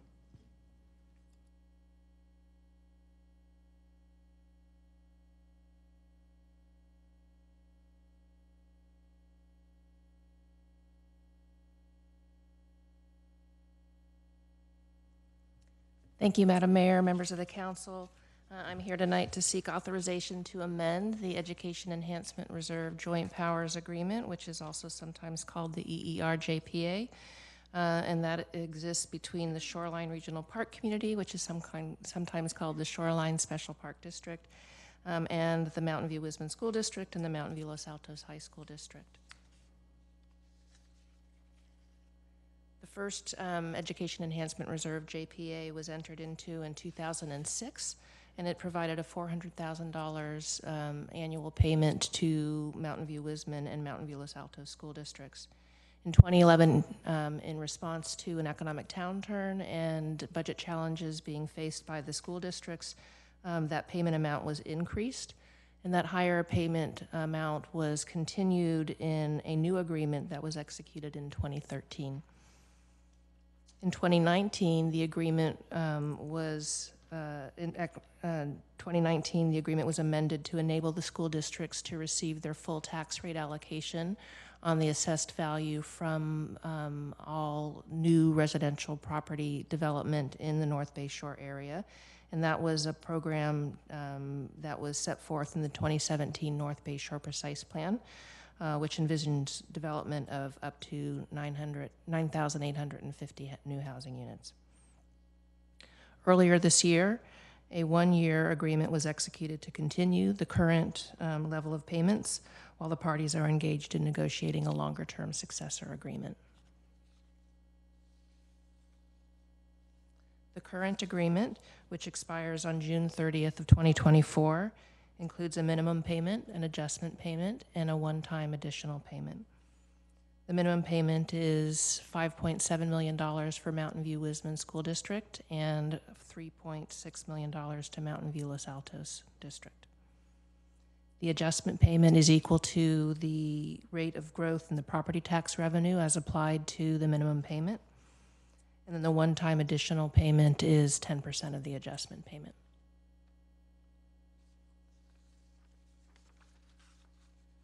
Last month, staff heard from Mountain View Wisman School District about a communication that they had received from the County Office of Education regarding the seeking of assurance for future Education Enhancement Reserve JPA payments.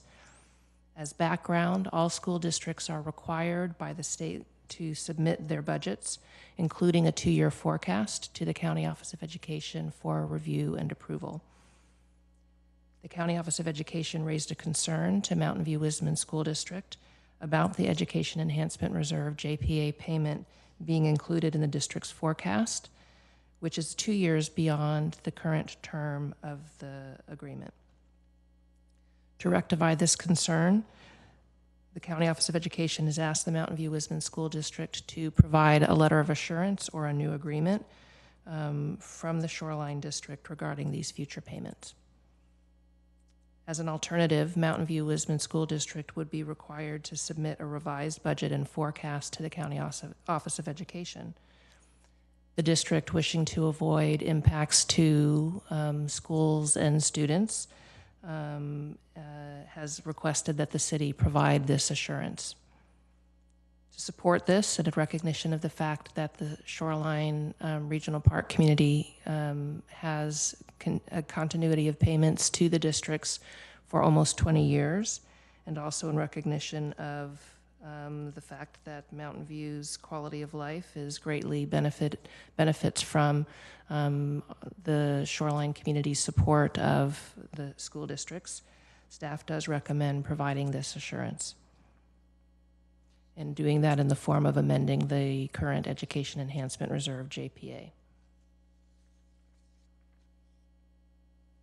This amendment would extend the minimum payment and the adjustment payment, growing the sum of each of these payments each year by the extended term, by the rate of growth in the property tax revenue year over year. The term of the agreement would be until June 30th, 2027. This is a 3-year extension to provide the assurance for the 2-year forecast as required by the County Office of Education, and also to provide an additional year of certainty which Mountain View Wisman School District has requested in order to assist them with their forecasting needs. Staff recommends providing this certainty as part of the city's and Shoreline Park District's ongoing commitment to schools, and as an integral, as mentioned, as an integral part of Mountain View's high quality of life, and our ongoing partnership with both school districts.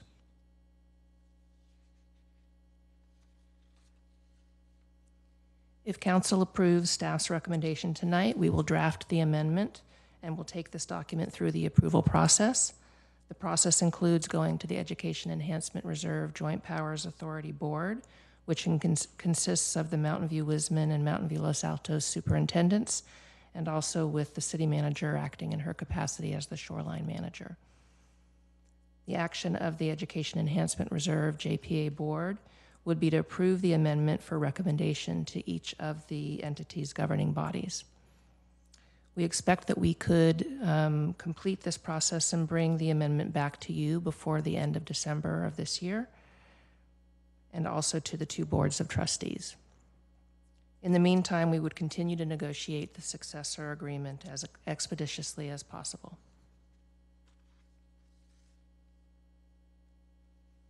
That concludes my presentation, and I'm happy to answer any questions.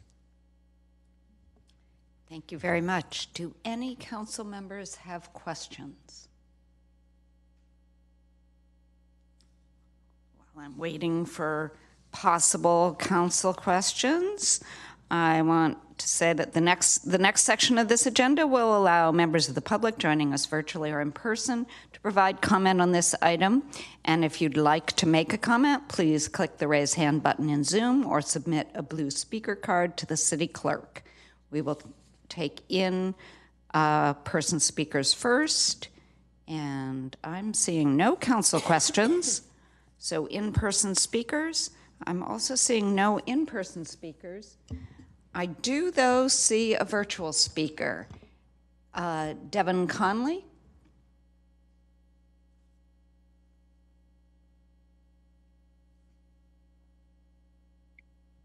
Good evening, Mayor Hicks and honorable council members. My name is Devin Conley. I'm a member of the Mountain View Wisdom School Board. I wanted to thank you for considering this item this night. You received a letter from our board president that addresses this request, and I just wanted to reiterate some of the points that were made in the letter. There was an alternative suggested in this report that was presented, and that suggested that our estimates for AV growth were too conservative. We work with School Services, which is a statewide organization that provides fiscal services to school districts up and down all over. They do excellent work. They help us develop our budget assumptions and make projections about future AV growth. And they've projected 3%, 3%, and then 2% for the third year out.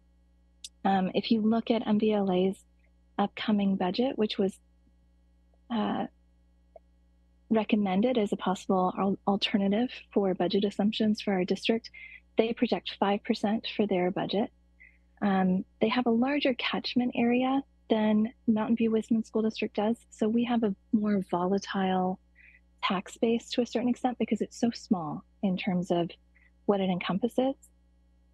And when we look at our overall budget, if we were to cut out the amount of money that is coming from the Shared Shoreline JPA, in order to replace that within our budget, it would require an estimate of a 12% AV growth, which is completely unrealistic. So we would be facing budget cuts this coming year if this agreement is not extended so that we can meet the county's requirements. So again, thank you for considering this tonight. We really appreciate it being brought forward, and I appreciate all of your time. Thank you very much. So this is the last call for comments. I also see a comment from Laura Berman.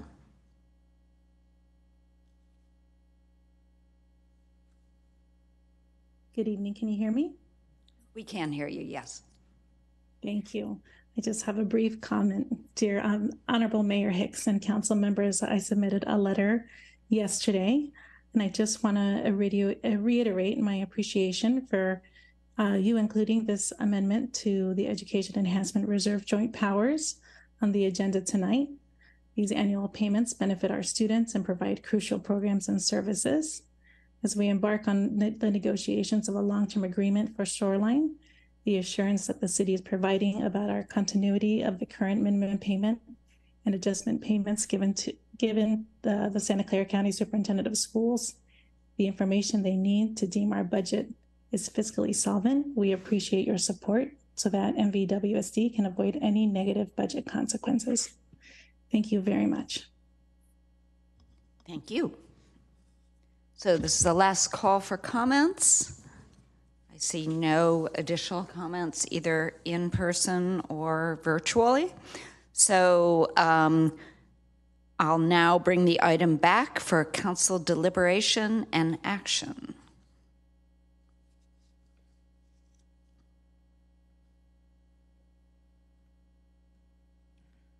I see a motion by Councilmember Ramirez and a second by Councilmember Abakoga. So would the mover like to speak?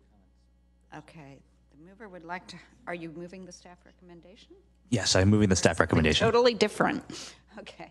Councilmember Matichak. Thank you. You know, the sky is falling strategy that the school district is using just really cannot continue.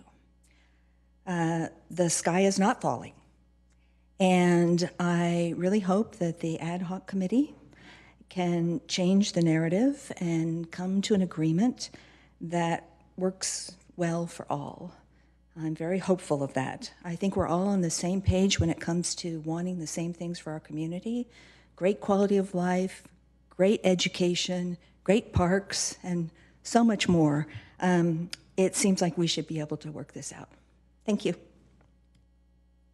Thank you. Vice Mayor? Yeah, I would just like to comment that if we do this, this really constitutes a very strong act of good faith in these negotiations. And it seems to me that we have been on the giving end of a lot of in this process.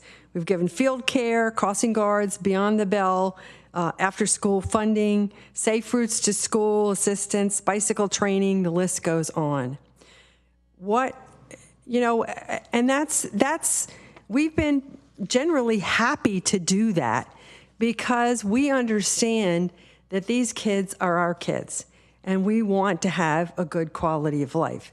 But at the same time, we want to be appreciated for that assistance. So it was important to me that the president of the board today started out by thanking us. I do think that that is really appropriate under these circumstances. Not that there won't be, and there are many times that we should also thank the school district, but we should be thanking each other. That's part of acting in good faith. So I just want to really highlight that because that's how we have to move forward and be successful is everyone has to act in good faith. So one of the things I would also like to ask the school district to do, or is with an act of good faith, is to take down their objectionable flyer. And maybe there's some other acts of good faith that they've thought of that they know we would really like to do. I just really, I think it's time to see a bit of action on that side. So I'm happy to support this, but I do want to identify it as an act of good faith and to say that all of the parties need to be carrying out acts of good faith. Thank you. Councilmember Kamei. Great, thanks, Mayor. I'll be voting for the motion tonight, but I did want to share a couple thoughts since I don't sit on the ad hoc committee, which are that my approval of tonight's motion is to clean the slate, to move forward. I think that there has been discussion, particularly when we all met a few weeks ago, about the different numbers that each of us uses. Tonight this is about revenue valuation. My understanding is that the property tax growth that Mountain View Wisman uses is about 3%, while Mountain View Los Altos is about 7%. I would love to try to find some common ground so that we can start using the same numbers. And I think this came up when we all met prior. So my approval tonight is in that vein of a fresh start, an act of good faith, as the vice mayor was saying, and also an opportunity that perhaps past practices are not the best way to move forward, including how we budget. We've been very fortunate to be in Mountain View where our budget has been stable, and it's been stable for decades. So I really feel like that's a testament to our entire community, and really want to use that as a focal point in our process going forward. So thank you, Mayor. So are there any additional comments? Would the seconder like to make a comment, or is a second enough? Okay, in that case, we'll take a vote.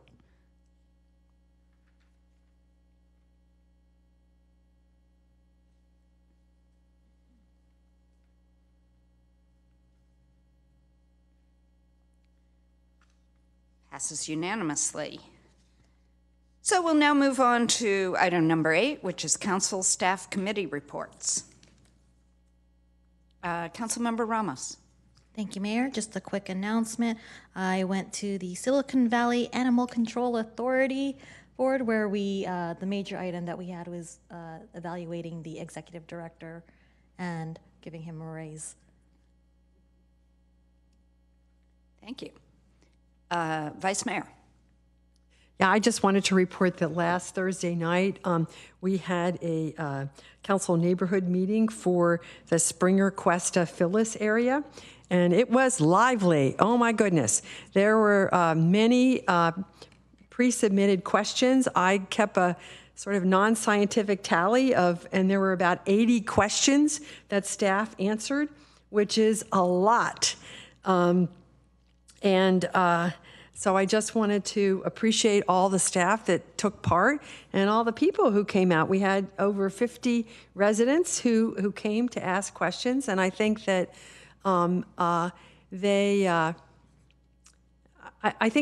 we all learned something. And I'm always surprised at even, being on council for years, there's just so much more to learn about specific projects and things. So it was an opportunity to do that. And I also think it's just really interesting how people are very impressed by the knowledge that our staff has in answering the questions. And that was really evident that night too. I do also, another thing I do to kind of try and make it a little more fun is I keep a tally of who answers the most questions. And it was definitely Lorenzo Lopez that won the prize this time. He did a great job. Everybody did. But anyway, just wanted to mention that. Thank you.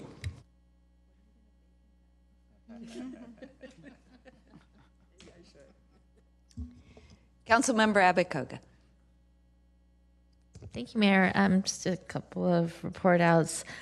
I chair a ad hoc committee at the VTA on grade separation projects for Sunnyvale, Palo Alto, and ourselves. And we meet quarterly to get an update on our projects. As you all know, our two projects are moving along quite smoothly. We're really the kind of the first ones out of the gate on the corridor, or definitely in Santa Clara County. So we're a bit of a guinea pig on some things, but I'm just very pleased to see how things are moving along. We still have a funding gap to fill, but we're looking for grant opportunities. And I just want to thank staff, especially our Public Works Director, Don Cameron, who's just done amazing work on these projects. So thank you, Don, and all the staff. We also had a VTA board meeting, and you may have read the big issue there was the placement of 200 tiny homes on one of VTA parcels on the Cerrone yard station. It was controversial for a couple of months, but one of the issues that came up was that the mayor had asked that the VTA lower the cost, so lower the price of the parcel to below fair market value.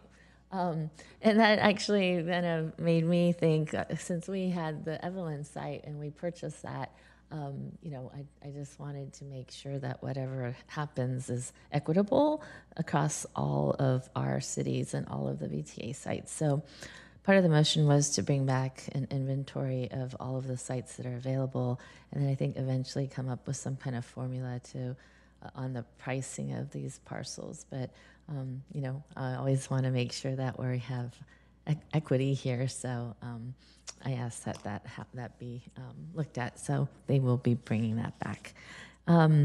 We had a council sustainability committee meeting with mayor and vice mayor. And then I just wanted to announce and invite folks on behalf of our firefighters, their annual pancake breakfast that was put on hold during COVID is back. So it will be this Saturday from 8 to 11 a.m. at Fire Station number 4. I think a lot of people have been anticipating its return, so hopefully we'll see a big crowd there. Thank you. Thank you. Vice Mayor, okay, Councilmember Matichak. Thank you. Just a couple of things. I participated in the Bay Area Water Supply and Conservation Agency board meeting on September 27th. And as you all know, it was a great water year this past year.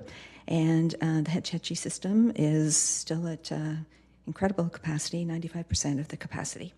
And that's as of September 25th. It is amazing. And also, we had a Council Transportation Committee meeting on October 2nd, and we reviewed 2 projects that will come to the Council. One is the changes to the intersection of Grant and Sleeper, and the second is the pilot of protected bike lanes on California. And remember, we expanded it, so it is from Shoreline to Showers. Thanks. Thank you. Councilmember Kamei. Great, thank you. Well, I don't need to report on CTC or Compassion Week because we already heard those today, but I did want to report that on Friday, the city of Mountain View, we hosted the Peninsula Division. They had a mental health forum, and just want to thank city staff for a really incredible event. We had the governor's office, we had some of them were Pellerin, Supervisor Simidian, and Councilmember Eddie Flores from South San Francisco, all talking about mental health and the different resources. I think there's going to be a lot coming forward that hopefully our city and other cities can capitalize on. And then I am like forgetting one other thing that I wanted to share. It will come to me. Oh, the last weekend, the weekend before, I think, was the teen wellness retreat. It's the 3rd year that the youth have put that on. It was another sold out year full of activities. And I just want to thank the council. Today is actually World Mental Health Day. And we as a council prioritized this in 2020. And we're seeing the fruits of our labor, and seeing the youth take this on and make it an annual event, I think really shows council's responsiveness to youth wellness, to mental health. And I just wanted to share that as the chair of the Youth Council Committee. Thank you. Thank you. Vice Mayor, you have a second round? I did. It jogged my memory. It's been a really busy few weeks for all of us, actually. Anyway, I got to welcome the Spanish Leadership Academy, and I imagine we'll all get to do that once. And it was really fun. It was the Public Works time, so I went to that and talked about the value of civil works, to have a civil society. You can go on and on with that. Anyway, that was great fun. And then I also welcomed the teen wellness retreat, and it was a sold out crowd. And there it was at 9 o'clock on a Saturday morning. And, the Redwood room at the community center was really packed with teenagers who were wide awake. I thought it was amazing. It seemed to be having a great fun. And then on a more serious note, on Thursday night, I attended the screening of $100 a Day, which is a documentary about a gentleman who was incarcerated for, I think it was 17 years for a murder that he didn't commit. Maybe it was 10. Anyway, he was incarcerated for a murder for many years that he didn't commit. And it turns out that until recently, if you got out of jail because you didn't commit something, if you were exonerated, you got no immediate assistance at all. I mean, you literally leave jail with pretty much with the clothes that you wore when you went in, and no money. And so it's very, very difficult for people who have not only suffered the horrible experience of going to jail for something they didn't do, but to their trip back into society. Anyway, Joe Simidian, when he was in the assembly, carried a bill to get the funding for this gentleman through kind of literally at 2:30 in the morning of the last night of the session. And so that's what this documentary was about. And then there was a panel discussion afterwards with a gentleman who had served many years for another murder he didn't commit, and then the heads of two nonprofits who work on these issues. And it was just, it was just really kind of heart-wrenching in many ways. One, that there were just these mistakes made, and it was well-meaning people. Mistakes were made that were very serious. And yet, on the other hand, it was very heartwarming because there were these grassroots organizations or there were individuals who took it upon themselves to, to really see through getting these people out and getting them the support they needed. So anyway, it was very interesting and heart-wrenching. And it was also such a good use of our second stage. I know that, our Center for the Performing Arts has 2 stages, and I think much more in terms of what we do in the grand stage, we plays and that sort of thing. But the second stage is really a place that's very good for just a whole variety of activities. And this was one that was a very good use of it. So I wanted to share that with you. Councilmember Ramirez. Thank you, Mayor. I have nothing to report, but I am curious about an item 8 request from quite some time ago. There was a request of staff to look into the feasibility of allowing alternates on appointed bodies, and I think we were going to also use that as an opportunity to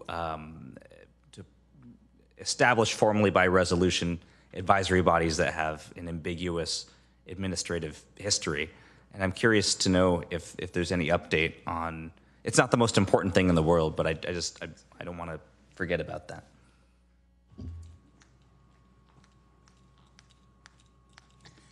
Thank you, Councilmember Ramirez. That is still on my docket to complete, and I'm coordinating with the city clerk's office on the cleanup of the documentation for the advisory bodies, and we'll continue to keep you posted on the timeline for that. Can we decouple the two, or do we?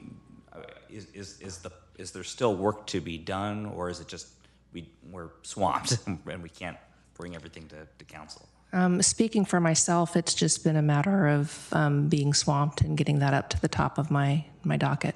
Okay, thank you. Thank you.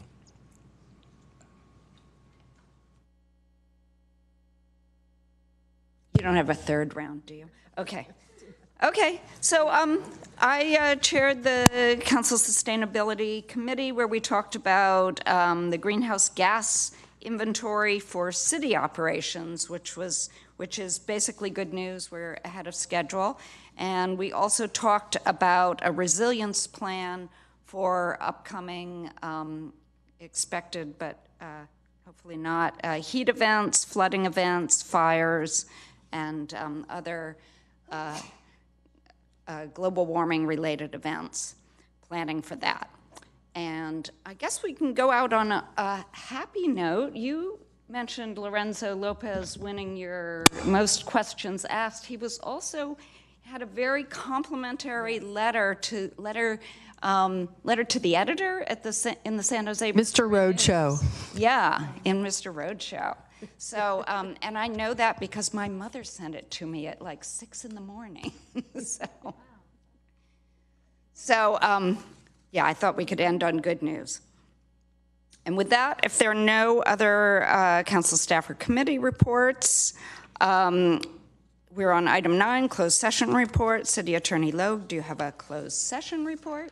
No, there is no closed session report this evening. Thank you. Okay, then we move to item number 10, which is adjournment. The next city council meeting will be held on October 17th, 2023 to conduct applicant interviews for the Rental Housing Committee and the Environmental Planning Commission. This meeting is adjourned at 8:19.